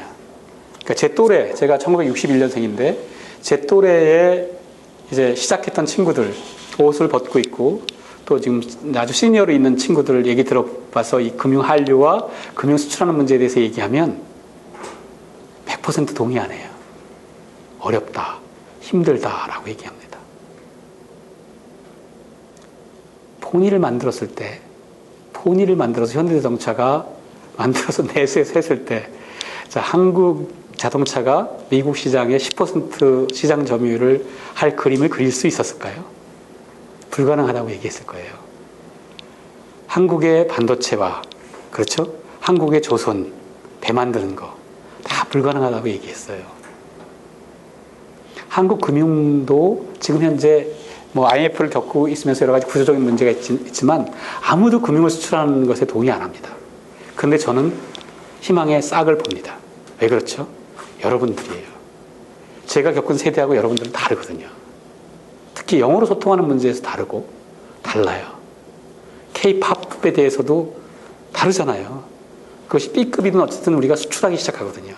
문화적인 부분이에요. 시간은 걸릴 겁니다. 그러나 수출하지 못한다고 생각하면 안 되는 거예요. 예상보다 빠르게 진행될 수 있고 IMF를 겪으면서 뭐가 시작됐어요? 제대로 된 리서치가 시작됐어요. 이제 한국의 자산운용이라고 하는 것이 바닥까지 떠밀려왔어요. 구조조정이 일어나고 있고 여기서 턴어라운드가 진행이 될 거라고 보여집니다. 제도가 바뀌어야 되겠죠. 여러분 트러스턴 자산운용이 어떻게 하고 있습니까? 이 재벌의 어떤 그런 그 자산운용이 아닌 회사가 CFA 인스티튜트 깁스 기준을 창의적으로 바꾸고 그래서 그 세계 각국에 굉장히 그 큰 국부펀드로부터 금융 자산운용 서비스를 유치하잖아요. 금융을 수출한다라고 하는 것은 국내 자금을 모아가지고 해외 쪽에 투자하는 펀드가 금융 수출하는 게 아니에요. 우리가 가지고 있는 금융 경쟁력을 믿고 외국의 자금이 어떻게 돼요? 우리한테 투자해 주는 거예요. 우리의 금융 서비스를 받고자 하는 거예요. 자, 우리는 경쟁력이 없을까요? 그렇지 않아요. 자, 중국에 대해서 중국의 그 엄청난 땅덩어리에 엄청난 종목들이 있잖아요. 거기는 액티브 매니지먼트가 시작도 안 했어요. 종목을 골라서 투자하는 것이 시작도 안 했다고. 한국 주식시장이 문을 열었을 때 외국의 투자자들이 들어와서 PER, PBR 아주 평범한 잣대를 가지고 종목을 골랐어요. 그들이 그래서 노다지, 그죠? 대박을 다 엄청난 수익을 올렸잖아요. 지금도 마찬가지죠. 그럼 중국에 들어가서 어떻습니까? 거기에 액티브 매니지먼트, 종목을 고르는 것을 누가 잘하겠습니까? 미국의 애널리스트가 잘할까요? 한국과 문화적으로 연대돼 있고 우리가 쉽게 이해할 수 있는 쪽을 가지고 가방을 싸들고 들어와서 종목을 골라야 되는 거예요, 이제. 우리가 잘할 수 있는 여지가 엄청나게 있어요. 우리가 퀀트적인 기반이 우리가 뭐 잘할까요? 한번 경쟁시켜 놓고 보면 우리가 못할 게 뭐 있어요? 인도 사람들이 수학 잘한다고 하지만 우리가 금융을 제대로 알고 준비한다면 우리가 못할 게 없잖아요. 우리 해보지 않았어요. 제대로. 같은 same language와 same knowledge를 바탕으로 해서 우리가 가진 경쟁력을 결합시키면 할 수 있는 겁니다. 금융을 수출하면 달라지기 시작해요. CFA는 여기서 보는 것처럼 투자은행 역량 확보, investment banking, 글로벌 국제금융 경쟁력, 글로벌 스탠다드, 그 다음에 관이 주도해서 관치가 아니고 스스로 규제하려고 하는 셀프 레귤레이션. 이게 자본시장 통합법의 방향이거든요. 그럼에도 불구하고 관치에 머물러 있기 때문이지. 방향은 이렇게 설정이 돼서 가는 거예요. 한국의 젊은이들이 CFA에 많이 도전하는 거 굉장히 바람직합니다. 그리고 지금 이제 내일 모레 혹은 내일 빠르면 이제 기사가 날 텐데 법대가 없어지고 나서 한국의 간판, 대학들의 간판은 경영경제로 다 바꿨어요. 그런데 거기서 어떻게 됩니까? 저는 한국의 회계사고 CFA고 저도 박사학위를 가지고 있지만 다들 어떻게 돼요? CPA가 어떤 그 교육 역량, 경영경제의 교육 역량인 것처럼 대표하고 있거든. 그걸 통해 가지고 어떻게 학교 이상을 막 영향받으려고 하는 것이니까 그쪽의 합격생 수에 울고 웃고 해요. 불만이 누가 있습니까? 네, 금융, 재무 이쪽은 불만이잖아요. 그래서 이제 CFA 레벨 2 군대 갔다 온 남학생들 같은 경우에는 CFA 레벨 2, 레벨 3 이제 제가 쭉 통계를 쭉 내보니까 직장인과 학생에서 학생의 비중이 40, 50%로 쭉 높아지는 것 같아요. 레벨 2는. 레벨 3는 아직 10% 정도에 머물러 있는 것 같은데 그렇게 지금 많이 도전하고 하고 있습니다. 조금 지나면 이제 교육 역량 지표에서도 CFA 레벨 2가 이렇게 자리매김할 거예요. 그래서 지금은 한국의 응시생들이 한 7,000명에서 8,000명 정도 레벨 1, 2, 3 응시하고 하지만 사실은 우리의 어떤 전체적인 위상으로 본다고 한다면 제가 보기에는 홍콩이나 싱가포르 이상으로 한 해에 12,000명, 15,000명 그래서 한 해에 레벨 3를 최종 한 300명 정도 탄생시키는 이러한 그 인재의 배출이 우리 시장의 역량에 맞는 거예요. 그렇게 되면 4, 5년 지나면 어떻게 변할지 몰라요. 금융 수출을 못한다고 얘기하는 부분이 바뀌게 됩니다. 틀림없이 달라질 거라고 보여지고요. 우리는 해낼 수 있다고 생각하는데 CFA는 그러니까 경쟁력이면서 결국 뭡니까? 필수 조건이에요. 필수 지식이에요. 소통해야 되는. 그리고 그것의 매력은 뭐냐면 여러분들이 학교나 기타 여러분들이 정진하는 부분 쪽과 시너지가 난다는 거예요. 저는 CFA의 다른 표현은 뭘까라고 한다면 그게 시너지입니다. 왜 시너지나 하면은 자 보세요. 자, 1차 시험 한번 생각해 보시면 상상을 해보면 1차 시험에 합격했다는 의미는 뭘까라고 생각해보면 1차 시험에 합격했다는 의미는 전공이 무엇이냐라고 하는 것의 구분을 없애주는 거예요. 비전공자는 비전공자의 디메리트이 사라집니다. 그러니까 전공하신 분들은 조금 더 쉽게 레벨 1에 합격할 수 있어요. 근데 그거에 대해서 방심하면 안 돼요. 똑같은 조건으로 2차를 시작하니까. 그래서 이 비전공자들이 커리큘럼에 맞춰가지고 열심히 정진했을 때 전공자로 쉽게 합격했던 사람보다 2차는 훨씬 더 확률 높게 2차 시험에 패스하는 경우가 굉장히 많습니다. 나는 부족하기 때문에 어떻게 돼요? 그냥 두려움을 가지고 백지 상태에서 있는 그대로 흡수하려고 하는 것이거든요. 2차 시험을 합격했습니다. 그래서 의미는 뭘까요? Asset Valuation과 관련해가지고 어느 정도 기본적인 스킬을 가졌다라고 하는 것입니다. 그러니까 내가 리서치를 해봤든 안 해봤든 어떻게 돼요? 그 정도 얘기할 수 있는 거예요. 그 디메리트이 사라집니다. 직장에 있는 분들 같은 경우는 내가 후손에서만 있었고 밸류에이션 못 해봤다고 하더라도 CFA 레벨 2 합격이라고 하는 걸 통해 가지고 제시할 수 있어요. 그렇기 때문에 삼성생명이나 삼성증권에 이 본사 파트에 근무하는 사람들이 대리로 승진하기 위해서는 레벨 2 합격을 하지 못하면 이제 레벨 2 대리로 승진 못합니다. 필수적인 조건으로 딱 부여해놨어요. 레벨 3는 아까 마찬가지죠. 통합할 수 있는 능력, 이제 포트폴리오 매니지먼트까지 할 수 있는 것을 의미하기 때문에 한 단계 한 단계가 다 디메리트를 없애주는 거예요. 그래서 이게 시너지가 납니다. 학교 학생들은 학교에서 공부할 때 어떤 부분 쪽을 소홀히 하는 것이 아니라 정말로 훌륭하게 가르치는 교수님들의 과목들, 요새는 젊은 교수님들이 정말 열정을 가지고 하거든요. 잘 골라서 한 과목씩 한 과목씩 떼는 거죠. 결합시키는 거야. 그러니까 시간을 낭비할 필요가 없어요. 그렇게 해서 그런 것이 쌓여있는 게 레벨 2, 레벨 3에 다 자양분이 되니까 시너지를 내는 과정입니다. CFA는 시너지다. 이렇게 얘기할 수 있어요. 자, 11페이지로 가면 뭐 왼쪽에 있는 것은 한국의 이제 응시생인데 지금 여기 그 증거 아까 제가 말씀드렸어요. 자, 2013년, 2012년도 그렇지만 2013년도 거기 이제 빈칸이 많은데요. 최근에 이제 발표들이 다 났으니까 자, 레벨 1은 사실은 6월 시험이 있고 12월 시험이 있는데요. 2013년도에 이제 12월 시험은 아직 시작하지 않았죠.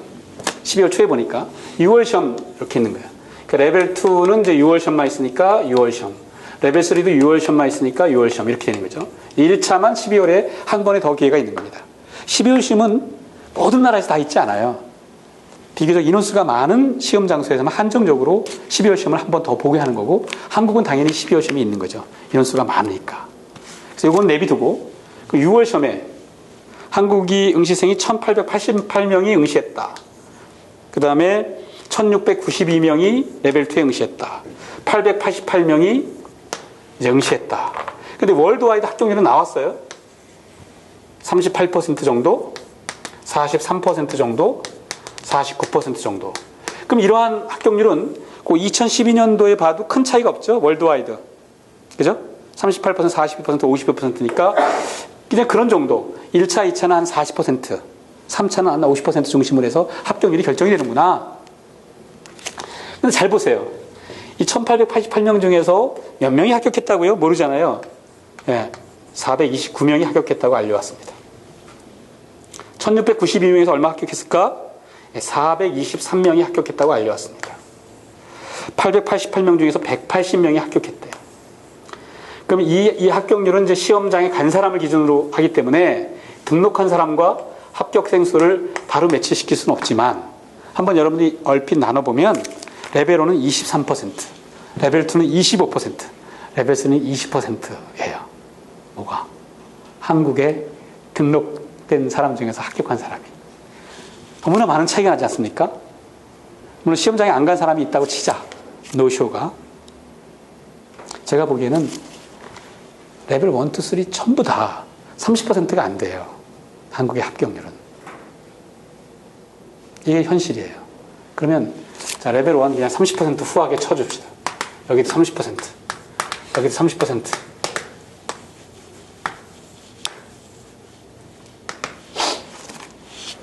시험 등록을 해놨는데 CFA 해볼까 해서 공부가 안 돼 있는 것 같아요. 정말 많은 사람들이 공부 안 하고 시험장에 가는 거예요. 공부 어떻게 해야지 하면 어떻게 돼요? 숏컷, 슈에즈 노트 이거 해서 뭐 대강 공유하거나 해가지고 이렇게 하다가 그것마저 제대로 안 보고 시험장에 가서 이 체계가 어떻게 구성되는지 여러분들은 이제 오늘 와가지고 이 시험 과목이 이렇게 돼 있고 알잖아요. 그것도 모르는 거야. CFA는 그냥 돈 내고 시험 등록하고 거기서 커리큘럼북이 이렇게 오잖아요. 이 커리큘럼북 한 번도 보지도 않아. 이게 교과서인데. 그래서 슈에즈 노트라는 것이 있대. 그 복사본 해가지고 쭉 보면 해가지고 그게 이제 마치 교과서인 것처럼. 그러면 비전공이고 전혀 그 정보가 없는 사람들은 그렇게 했으니 합격할 리가 없죠. 그럼 주로 이제 합격하는 사람들이 누구냐? 이런저런 이제 국내 자격증이나 한국의 회계사 아니면 전공을 했던 사람들 이런 사람들이 합격을 하는 거죠. 그렇죠? 근데 이제 그런 사람들 같은 경우에 자기가 CFA 레벨 1을 투입한 부분만 생각해요. 나는 한 달 만에 합격했다. 이렇게 생각하는 거야. 근데 그게 한 달 만에 합격한 것일까요? 자기가 전공에서 쏟아붓고 여태까지 들었던 것은 다 어디 갔어요? 다른 자격증, 금융자격증 하기 위해서 투입했던 시간은 다 어디 갔어? 그거와 1차 시험이 크게 어떤 거는 다르지 않고 그걸 바탕으로 할 수 있는데 그러니까 거기서 뭐가 쌓여요? 오해가 쌓여. 슈에즈 노트 같은 걸 가지고 그냥 한 달 정도 했더니 되더라. 그럼 어떻게 해? 2차도 그렇게 해야지라고 생각하는 거야. 그쵸? 그러니까 1차는 그렇게 해가지고 합격률이 낮은데 또 2차로 가면 그렇게 해가지고 하는 사람들이 상당히 많이 있으니까 1차를 합격했음에도 불구하고 2차 합격률이 또한 30%밖에 안 되는 거예요. 그러니까 누가 떨어져요? 1차를 숏컷으로 조금 하고 자기 실력과 관련된 부분 쪽과 이 CFA 시험을 엉뚱하게 해석한 사람들이 또 그런 방식으로 하다가 떨어지는데 재미있는 거는 2차 시험 한 번 떨어지면 다시 2차 시험을 리터닝으로 재도전하려고 하는 의욕이 막 꺾이는 거예요. 왜냐하면 그렇게 공부했을 때 자기가 뭘 모르고 어떻게 해야 되는지 왜냐하면 1년에 한 번 시험이 있으니까 또 1년 동안 도전한다 그러면 너무나 막막한 거예요. 그러니까 되게 그냥 하다가 어떻게 생각하냐면 CFA 시험은 뭐 이게 라이선스도 아닌데 투입 대비 얻는 게 별로 없어. 그래서 이제 우리가 소위 신포도가 돼버리고 말아요. 그래서 그런 분들은 이제 어떻게 되냐면 레벨 3까지도 가보지는 못했잖아요. 레벨 2도 합격하지 못했잖아요. 근데 머릿속에 남는 거는 CFA 시험 굉장히 쉬운데 내가 2차는 좀 운이 없어서 떨어졌나 봐. 뭐 이런 것들이 혼합되어 있어요. 그래서 그런 분들이 또 어떻게 되냐면 대개 레벨 1 합격했다라고 하는 것을 통해 가지고 이런 여러 가지 이런 그 카페나 이런 쪽에 오피니언 리더가 돼요. 그래가지고 그걸 막 확대 재생산하거든요. 그래서 그런 것들이 또 어떻게 해요? 레벨 1의 합격률을 계속 낮추는 거야. 이런 악순환이 진행이 된다. 그러니까 결국 2차 시험에 관문을 넘어보지도 못한 사람에 의해서 한국의 CFA 시험의 난이도는 그냥 그렇게 결정이 돼버렸어요.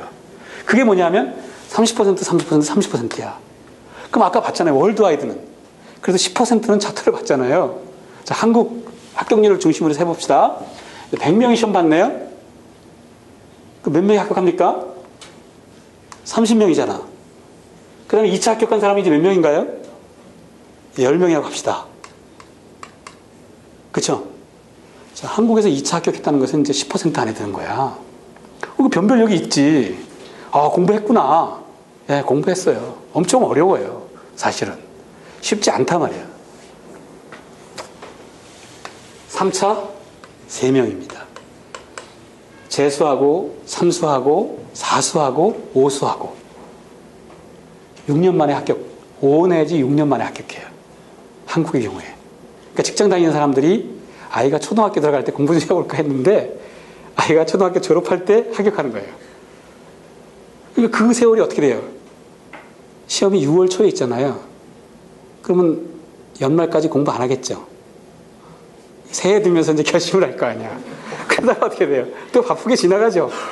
그러면 이제 여의도에 어떻게 돼? 윤중로 벚꽃 축제 할 때, 시험이 2달밖에 안 남았네? 그러니까 도서관에 가잖아. 4, 5월 어떻게 돼? 이 가족의 날이잖아요. 그럼 도서관에 가서 사는데 아이하고 사진 찍으러 갈 시간도 없잖아. 어떻게? 6년 동안. 아이의 그림 일기에 뭐라고 나와 있나요? 어린이날 아빠랑 같이 사진 찍은 기억이 없어. 이런 게 그림 일기에 막 있는 거야. 그래도 이제 조금 아이가 약간 이제 학년이 높아지면 이제 어떤 게 그림 일기에 나와요? 우리 아빠 정말 대단해. 6년 동안 공부하니까 어떻게 돼? 커리큘럼북이 막 쌓일 거 아니야. 근데 그건 쳐다보지도 않고 이제 슈에즈 노트 가지고 막 하겠지. 그럼 커리큘럼북 쌓이는데 이 영어책이잖아요. 우리 아빠는 영어를 무지하게 잘해. 이 두꺼운 영어책을 매일 본단 말이지. 그래도 합격을 했으면 다행이잖아요. 그래서 이제 5%.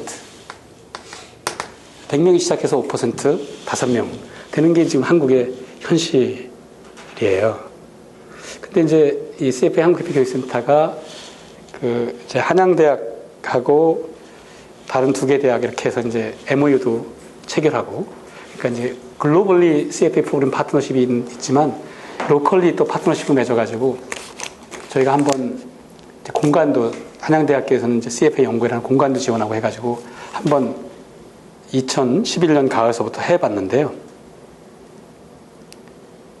처음에 이제 홍보하고 CFA 연구생 이제 모집하고, 근데 이제 레벨 1 때 보니까 그 학생들이 100% 다 합격했어요. 그리고 나서 이제 요번에 2차 시험을 봤잖아요. 그래서 이제 그 100% 다 합격한 친구들이 한 20몇 명 됐는데 취업하고 하면서 남은 인원이 19명이었어요. 그 19명 중에서 18명이 합격했어요. 재학생에. 그러니까 재학생 18명 합격은 작은 게 아니에요. 엄청나게 높은 거예요. 그래서 일약 한양대학교가 이제 서울대에서 40명, 연세대 이렇게 해가지고 40명 단위, 30몇 명 단위인데 29명 졸업생 계신 분들까지 해가지고 당당히 4위에 딱 랭크됐거든요. 그러니까 제가 하고 싶은 얘기는 뭐냐면 레벨도 굉장히 어렵지만 사실은 아까 얘기했던 것처럼 학생들은 학교 공부 열심히 하면서 이 전공 충실히 하고 그 다음에 이 숏코스로 생각하지 말고 내가 영어도 같이 하면서 이 CFA 프로그램이라는 것을 내가 빠지겠다고 생각하면 그러한 식의 그 합격이라고 하는 거는 사실은 이런 것이 숫자에 불과해요. 그리고 굉장히 CFA 레벨 2 통과하는 거 어렵지만 제가 보기에는 또 할 수 있습니다. 한편으로 그렇게 많이 국내의 고시나 이런 것처럼 어려운 거 아니에요. 시간 계획 잘하고 하면 그 객관적인 증거들이 굉장히 많이 나타납니다. 특정한 대학을 얘기할 수는 없지만 그렇게 뭐 이렇게 한국에서 얘기하는 대학 랭킹에서는 상위권에 무슨 3, 4위 아는 대학이 아니라고 하더라도 정말로 와서 설명회 듣고 1차, 2차, 3차를 한 번도 떨어져 본 적이 없어요. 합격하고. 그래서 일반적인 수준으로는 그냥 취업할 때 KB은행이라든지 KB투자증권의 RA라든지 이런 쪽으로 가기 정말 힘들지만 당당히 어떻게 돼요? 3차까지 합격하고 다 합격했어요. 취업이 다 됐어요.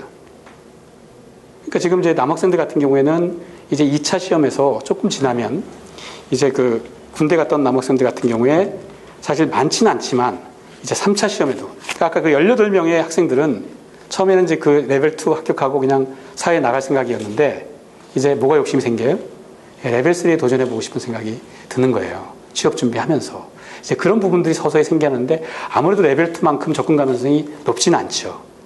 근데 이제 그렇게 해서 우리가 아까도 얘기했던 것처럼 주요 금융기관들 같은 경우에는 이런 어떤 그런 그 관리직으로 승진하거나 하는 데 있어서 이게 레벨 2까지는 필수적인 것으로 되어 있기 때문에 어느 정도 계획을 가지고 접근하게 되면 아까 얘기했던 것처럼 레벨 3까지 하는데 이 5년, 6년 걸리거나 또 결혼을 미루거나 그렇죠? 자기 약혼자한테 합격 선물을 제공해 주겠다고 결혼을 미루거나 그게 웃으면서 하는 얘기가 아니라 실제로 그렇게 돼요. 아, 참. 레벨 3는 그러나 이 재도전율이 굉장히 높습니다. 레벨 2는 한 번 떨어지면 그냥 뒤 돌아가는 경우가 많은데 레벨 3는 그렇지가 못해요. 한 번 해서 너무나 아까우니까 그런 부분들이 많은데 근데 직장 생활이 바쁘고 할 때에 300시간 말이 쉬워서 300시간이지 각 레벨마다 300시간 월드와이드로 평균 투입한 시간이 300시간이거든요. 300시간 이렇게 하는 게 쉽지 않아요. 잘 계획을 세워야 되기 때문에 하여튼 여러분들 처지에 따라서 계획을 세우고 또 중요한 것은 이 커리큘럼북을 제대로 마스터하는 일이에요. CFA 프로그램은 사실은 이게 다 셀프 스타디가 될 수 있게끔 되어 왔기 때문에 우리가 이 커리큘럼북을 어떻게 효과적으로 정복할 것이냐 하는 부분에 달려 있어요. 그래서 정직하게 시간을 투입해가지고 그 준비가 딱 되어 있으면 그러면 속이지 않고 합격이 됩니다. 그리고 자기 자신의 부족한 점을 계속 돌아보면서 부족한 것을 채워나가는 아주 좋은 프로그램이다. 이렇게 얘기할 수 있습니다. 자, 이제 CFA 한국협회 교육센터에 오셨으니까 이 교육센터 프로그램 저희는 아직 그 수강생과 관련돼 가지고는 저희가 이제 시작한 지 5년 제가 이제 그 CFA 교육 프로그램을 한 건 한 15년 되지만 이 교육센터 안에 협회 내 교육센터를 하고 한 것은 이제 5년 이번에 6년 차로 접어드는데요. 저희가 객관적인 증거로서 얘기할 수 있는 부분은 레벨 3와 관련해 가지고는 저희가 이제 한국의 합격생들을 시작한 지 얼마 안 되지만 한 3분의 1 정도 저희가 배출합니다. 여러분들이 올라오셨을 때 이제 합격생들 이름을 한번 확인할 수 있을 거예요. 그렇게 하고, 다만 이제 합격률이라고 하는 것은 이제 객관적인 통계가 나오기 굉장히 어렵기 때문에 ethically 이것이 몇 퍼센트다라고 하는 것을 얘기하는 것은 그것은 옳지 않습니다. 다만 저희 입장에서 보면 아까 얘기했던 어떤 집단별로 나눠봤을 때 그 커리큘럼에 따라서 저희가 이끄는 대로 쭉 이렇게 믿고 따라오면 사실은 여러분들이 애쓰는 만큼, 그러니까 비유하자면 전혀 준비가 안 되는 여러분들을 이 프로그램을 통해서 합격시켜준다. 그런 게 있습니까? 존재할 수 있을까요? 없어요. CFA 시험은 그런 시험 아니기 때문에 안 돼요. 다만 저희가 그러면 다른 쪽과 차별된 것이 무엇일까라고 시험 준비해서 말씀드리면 그렇게는 얘기할 수 있을 것 같아요. 이게 커리큘럼이 이렇게 되어 있고 하니까 열심히 공부하면 합격한다. 이것 또한 무책임할 수 있습니다. 저희가 가지고 있는 장점 중에 하나는 CFA 시험과 관련된 부분을 레벨 1뿐만 아니라 3까지 통합적으로 알고 있고, 그리고 여러분들, 그러니까 시험 공부하는 응시생들 못지않게 분석하려고 애를 씁니다. CFA 한국협회 소사이어티라고 해서 CFA 인스티튜트로부터 어떤 시험 문제나 이런 부분 쪽과 관련돼 가지고 오해 없으시기를. 전혀 있을 수가 없는 일이고요. 그걸 기대하셨다면 여기 잘못 오신 거고요. 그래서 우리가 무슨 출제될 문제의 어떤 것을 미리 알고 있거나 그런 거 아닙니다. 다만 저희는 누구보다도 CFA 전문적인 어떤 서비스를 제공하기 위해서 애를 쓰고 있고, 그렇게는 얘기할 수 있을 것 같아요. 준비를 다 하고 열심히 했는데 마지막에 커트라인이 있을 거 아니에요. 그죠? 그러면 마지막 정규 과정이 끝나고 파이널 리뷰 끝나고 그 다음에 보스턴 모의고사까지, 실전 모의고사까지 끝나고 남은 기간이 일주일, 2주일이라고 한다면 최종 마무리 특강까지 또 합니다. 그동안 이제 이루어졌던 교육 과정에서 이런 것들이 출제되지 않을까. 마치 대성학원이나 이런 쪽에서 학생들 마지막 하는 것처럼. 그래서 그 부분 쪽에 최선을 다해서 방향을 설정하고, 그래서 정말로 저희가 제공하는 부분 쪽을 따라오기를 바라는 거죠. 쭉 따라와서 거기까지 딱 하면 저희가 감히 말씀드릴 수 있는 것은 뭐냐면, 우리가 이렇게 마지막 통과해야 되잖아요. 통과했을 때 딱 넘어질 수도 있잖아요. 그 손을 쭉 뻗으면 어떻게 돼? 그 라인에서 쭉 뻗은 손으로 합격할 수 있게끔 등을 떠밀어 줄 수 있을 것 같아요. 그게 우리가 가지고 있는 강점이다라고 얘기할 수 있습니다. 근데 저기 멀리 떨어져 있는 사람을 등을 떠밀면 그건 할 수가 없잖아요. 그것까지는 못합니다. 그러나 그렇게 같이 호흡을 맞추고 한다면 등을 떠밀어서 거기서 커트라인 위에 설정될 수 있는 정도의 그런 강점은 가지고 있지 않나 하는 생각이 듭니다. 그래서 이제 우리의 이 경쟁력에 대해서 쭉 얘기하고 있습니다만, 하나는 이제 이 강의하는 분들의 경우에 이제 저하고 이제 몇 분이 전문적인 어떤 강의를 하고, 왜냐하면 이쪽이 풀타임이니까. 그러나 이제 많은 분들은 실무에 있는 이제 본부장, 자기 일을 하면서 이쪽에 CFA 차트 홀더로서 또 저한테 또 교육을 받기도 하고, 한 분들이 이제 소명의식을 가지고 강의를 하고 하는 부분이기 때문에 처음에는 이제 강의력 같은 것들이 좀 균질하지 않을 수 있는데, 지금은 이제 강의력이 많이 좋아졌어요. 그리고 또한 그분들이 가지고 있는 장점 중에 하나는 뭐냐면, 이 프로그램을 통해 가지고 여러분들이 실무에 어떤 진출하고자 했을 때 멘토링을 받는데 굉장히 좋습니다. 다 임원급이고 상무 전문임으로 되어 있으신 분들이 또 각 픽스드 인컴이나 얼터너티브 인베스트먼트나 이렇게 또 다양하게 하고 있기 때문에 또 3차까지 이렇게 쭉 저희하고 네트워크를 형성하신다면 그런 부분 쪽에서 또한 전문 교수를 바탕으로 한 자연스러운 네트워크가 형성될 수 있고, CFA 한국협회의 어떤 준회원으로서 각종 이제 이 커리어 디벨롭먼트나 이런 부분 쪽에 이렇게 참여할 수 있는 폭이 넓다. 물론 저희로부터 교육을 받지 않았다 그래서 다른 CFA의 어떤 한국의 응시생들한테 언페어하게 하는 부분은 없습니다. 그러나 아무래도 조금 더 여러 가지 인포메이션이나 이런 측면에서 훨씬 더 쉽게 또 같이 얼굴 본 사람들이기 때문에 적극적인 네트워크가 가능할 것이다라고 하는 말씀을 드릴 수가 있고, 또 하나 이제 아주 중요한 부분이 교재 부분인데요. 아까 여기서 이제 커리큘럼북이 있어요. 2014년부터는 이제 이 시험 등록했을 때 이북이 이북이 커리큘럼북이 이제 필수적으로 등록비 안에 포함되어 있고 추가적으로 원할 때 하드카피의 커리큘럼북을 받을 수 있거든요. 그렇죠? 이 커리큘럼북이 교과서예요. 이 교과서에 대한 접근이 월드와이드로는 이제 아까 얘기했던 슈에스 노트나 이 부분은 이제 영어권에서 사실은 이제 영어로 정리된 부분 쪽을 별도로 이 커리큘럼북을 정복하기 위해서 한 거죠.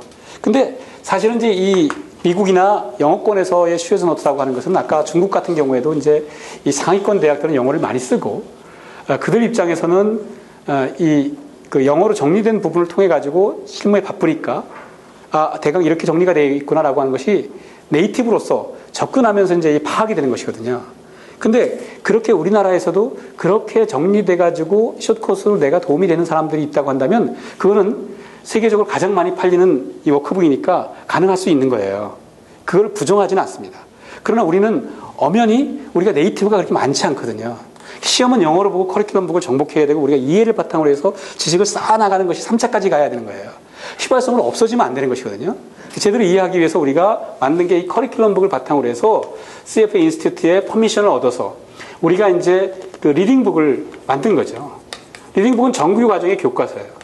그래서 이 커리큘럼북에 있는 케이스와 이런 부분들을 저희가 필요한 부분을 놓고 그 다음에 또 저희 한국말로 설명에 필요한 부분들에 대해서 정리하고 그리고 이제 연습 문제 같은 것들을 해서 사실은 이걸 가지고 강의할 수는 없으니까 강의에 있어서 그래서 이 리딩북으로 강의를 들으면서 커리큘럼북과 매칭시켜가면서 이거는 이제 본문은 볼 필요가 없겠구나 이거는 문제만 풀면 되겠구나 그러면서 커리큘럼북하고 그럼에도 불구하고 어떻게 돼요? 계속 친숙해 나가는 구조로서 리딩북을 통해서 이제 정규 과정을 정리합니다.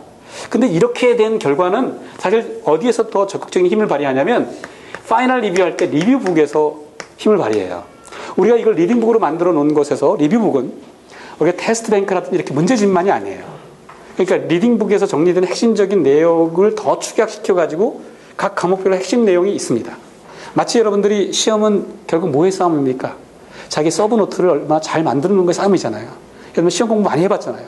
짧은 시간 내에 자기의 말로 노트를 만들어야 되는데 그 노트를 만드는 부분을 도와주는 거죠. 리딩북에서 했던 것을 핵심적으로 정리해놨으니까.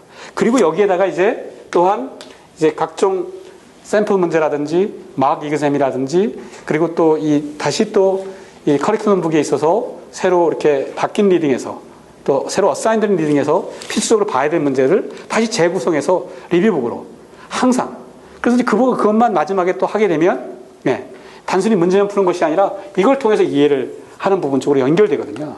그리고 이 중간에 저희가 이제 마스터북이라고 하는 걸 통해 가지고 또 커리큘럼북과 관련되어 있는 문제들만으로 다 구성을 해서 왜냐하면 이제 스타디를 한다든지 할 때는 또 문제를 각 리딩을 끝내고 문제를 풀어보면 잘하는 것 같지만 시간 지나면 또 모르잖아요. 그래서 그 문제와 해설 중심으로 해서 또 할 수 있게끔. 그래서 자기가 풀어봐야 될 문제도 그냥 권위 있거나 이런 쪽에 그냥 이런 식의 권위가 없고 또 이 시험의 체계와 관련돼 가지고 다른 문제를 풀어보는 것이 아니라 어떤 친구들은 그렇게 얘기합니다. 반복적으로 그 문제를 풀면 문제를 봐도 거의 외울 정도가 됐다. 그렇게 되면 맞아요. 우리가 이 하늘에서 뚝 떨어지는 것이 아니라 정말로 과목이 많기 때문에 커리큘럼북에 있는 문제나 샘플 문제나 꼭 봐야 될 문제만을 반복적으로 풀어본다 그랬을 때 자기의 역량이 높아지는 것이거든요. 그래서 그렇게 해서 우리가 선택하고 집중할 수 있게끔 도와주는 이제 그 교재의 체계를 가지고 있습니다. 나머지 필요한 부분들은 쭉 살펴보면 아실 거고요. 그 다음에 제가 여기 참석하신 분들의 그 이렇게 프로파일을 보니까 학생 여러분들이 많은데 일단 학생 여러분들한테 권하고 싶은 내용은요. 9월 15일까지 여러분들의 소속 학교가 어디가 됐든지 간에 액세스 스칼러십을 이제 CFA 한국협회에 배정을 해가지고 시험 등록 장학생을 선발하는데 그게 학교별로도 배정이 되고 하지만 과거 합격 성적에 따라서 일단은 학교에 있는 교수님하고 재무금융 교수님하고 컨택해서 그분들이 추천하는 쪽의 것도 있지만 그런 대학이 아니라고 하더라도 사실은 이 저희 한국협회에 배정된 숫자가 바뀌기도 하고 그래요. 아시겠죠? 그래서 학생 여러분들 같은 경우에는 직장인 여러분들은 소득이 있잖아요. 소득이 있어서 시험 지원비나 이런 것을 있을 경우에는 그 액세스 스칼러십은 해당이 되지 않거든요. 그래서 학생 여러분들 같은 경우에는 9월 15일까지 CFA 인스티튜트 홈페이지에 들어가서 액세스 스칼러십을 일단 신청을 해놓으세요. 알겠죠? 신청을 해 놓는 것. 그래서 선발이 될 될지 안 될지는 나중에 최종적인 것이지만 일단은 지원을 해놓고 볼 일입니다. 다만 그때 주의해야 될 것은 그 전에 시험 등록을 하면 안 돼요. 시험 등록을 하면 안 되고 일단 신청을 해놓고 이제 그 결과가 나온 다음에 이제 시험 등록할 때 250불을 제외하고 다 면제받는 것이거든요. 그러면 시험 공부는 어떻게 하나요? 등록 안 하고. 대신 커리큘럼북이나 이런 것들은 그것만 별도로 책을 살 수가 있어요. 시험 등록 안 하고. 아시겠죠? 그리고 나중에 만약에 시험 등록 장학생으로 선발이 되면 책값도 리임버스 해주고 250불만으로 딱 세팅이 돼서 시험 등록할 수 있게 합니다. 아시겠죠? 그러면 나는 첫 번째 시험에 등록하려고 하는데 장학생으로 안 뽑아주고 그럼 나중에 내가 더 내고 그럼 시험 등록하란 말입니까? 그걸 또 지원해줘요. 신청을 했는데 선발이 안 됐을 경우에는 그래서 첫 번째 데드라인이나 시험 등록 못했을 때는 그 차액을 해줍니다. 아시겠죠? 그래서 학생들 같은 경우에 일단은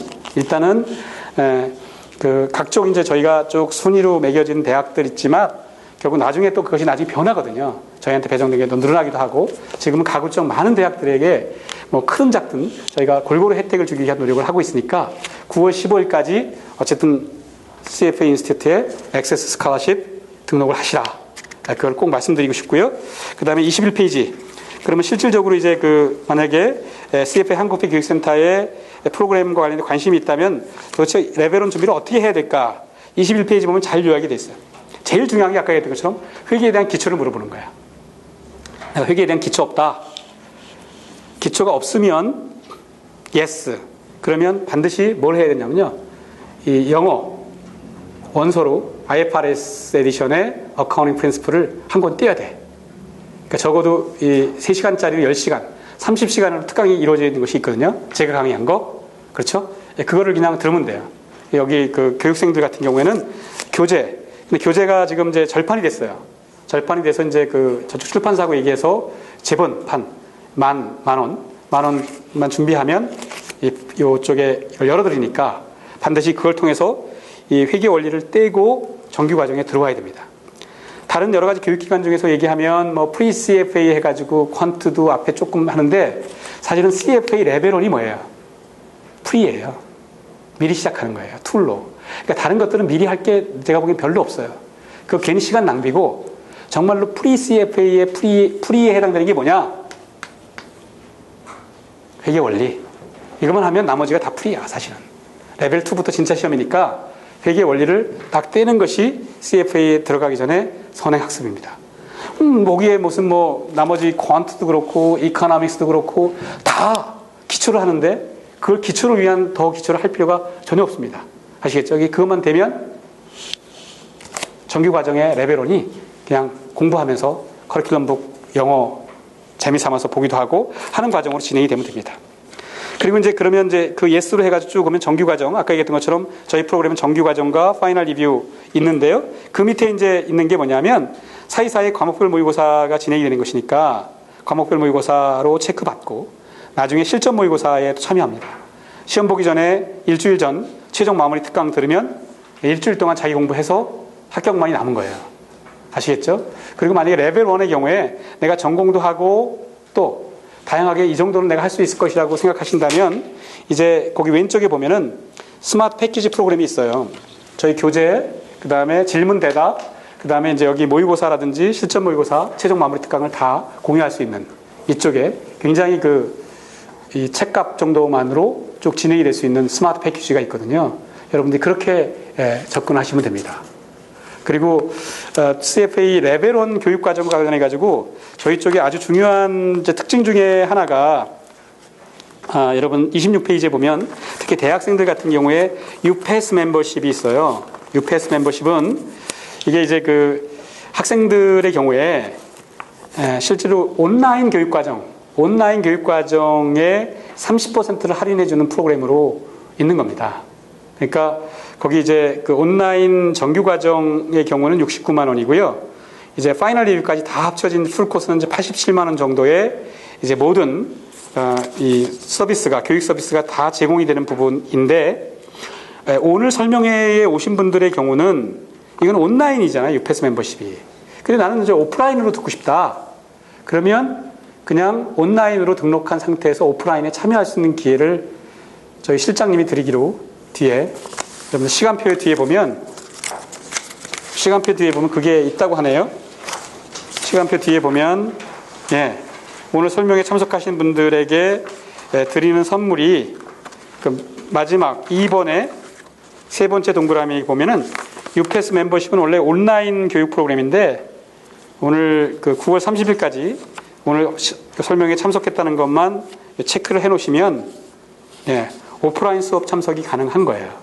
사실 오프라인 참석하는 경우에는 당연히 온라인은 자동적으로 서비스가 이루어지는 것이거든요. 그리고 오프라인의 이제 강점은 뭐냐면 자기가 강제할 수 있는 시간 계획이고 또 이제 쉬는 시간, 또 이 교육하는 분들하고의 어떤 소통, 그런 부분. 그리고 이제 레벨 1의 경우뿐만 아니라 사실 같이 공부하는 사람끼리의 또 계획 세우고 하는 일들. 근데 제가 보기에는 제일 중요한 게 오프라인의 강점은 뭐냐면 강제적인 시간 배분인 것 같아요. 그리고 이제 3차까지 가는 과정에서 보면 1차부터 만난 사람들, 이게 하나의 또 그 교육 공간이기 때문에 이제 그런 부분들이 또 2차, 3차에서 만나게 됐을 때 긴밀한 관계가 더 이어지는 부분이 아닌가 생각이 듭니다. 오케이. 그러면 학생들이 아닌 경우에 오늘 그 설명회의 선물은 뭐냐 했더니, 거기 다시 또 뒤에 시간표 뒤에 보면 있네요.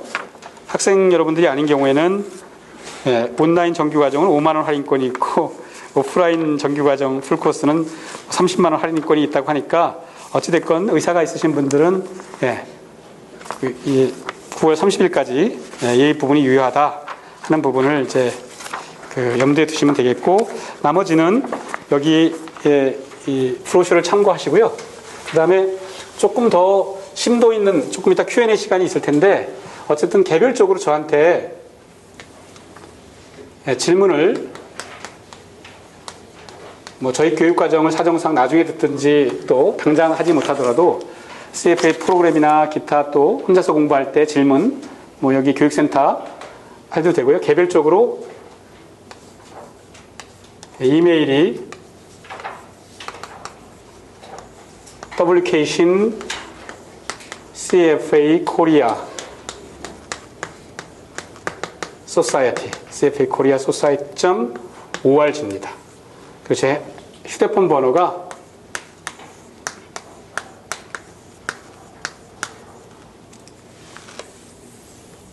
명함을 한 장씩 나눠드려야 되는데 명함이 다 떨어져서 굳이 자세히 안내합니다.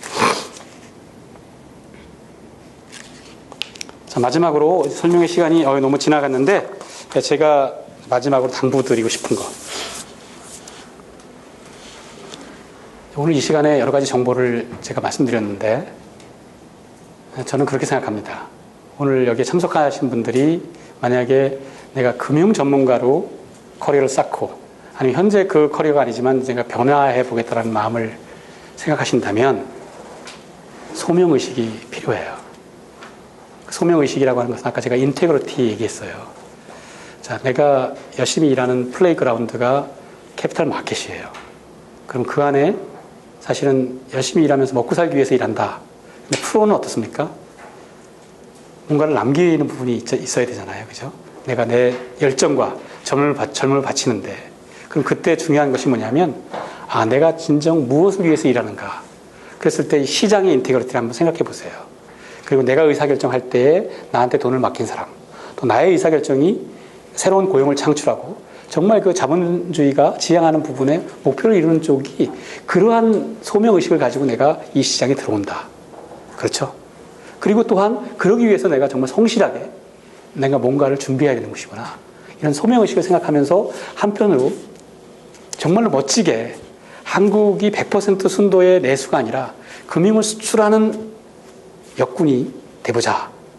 이런 생각을 하면 아마도 그런 생각을 하는 사람과 그렇지 않은 사람의 경우에 많이 달라질 것 같아요. 그리고 그러한 생각을 실현하는 데 있어서 CFA 프로그램은 여러분들이 어떤 식으로 공부를 하든지 간에 여러분들을 자꾸 되돌아보게 할 겁니다. 그래서 여러분들이 4년, 5년 정도의 계획을 딱 세우시고 항상 플래닝하고 CFA 프로그램을 하다 보면 그 얘기를 너무나 많이 나와요. 항상 계획 세우는 거예요. 그래서 4, 5년 정도 쭉 진행이 되다 보면 어떻게 됩니까? 여러분들이 처지나 이런 쪽에서 가지고 있는 여러분들이 너무나 고민하고 나는 이것이 부족하지 않을까라고 하는 그 디메릿이 정말로 눈 녹듯이 싹 사라지는 거예요. 제가 여태까지 15년 가까이 교육시켜 오면서 내가 확신하고 있는 것은 뭐냐면 1차 때의 모습, 2차 때의 모습, 3차 때의 모습을 다 보잖아요. 쭉 성취하시는 사람들의 3차 수업에 딱 오면요 다 달라져 있어. 이건 나의 편견이 아니야. 정말로 잘생겨지고 예뻐지고 그것이 나오는 힘이 뭘까요? 세상에 여러 과일이 있습니다. 과일. 그죠? 과일 좋아하시잖아요. 근데 정말로 좋은 과일이 뭐냐면 복숭아철입니까? 저는 이 벌레도 안 끼고, 그쵸? 잎도 아주 예쁘고, 버릴 것이 없는 감이에요, 감. 홍시도 만들고, 이런 감들이 있잖아요, 그죠? 근데 그 감 중에서도 정말 대봉감 이런 것이 아니라 자신감입니다. 이 자신감이야말로 잘생기고 예뻐지게 만들 것이고, 그래서 야구 많이 있잖아요. 투수들 자신감을 잃으면 다 잃어버리지 않습니까? CFA 프로그램이 좋은 것은 계획 세워가지고 실천할 때 그 자신감을 가지게 만들거든요. 그럼 우리가 문화를 바꿀 수가 있어요. CFA 프로그램에 여러분이 관심을 가지고 이 자리에 참석해 주시고 저의 그 두서없는 설명을 들어주셔서 대단히 감사합니다. 이것으로 설명회를 모두 마치겠습니다. 수고했습니다.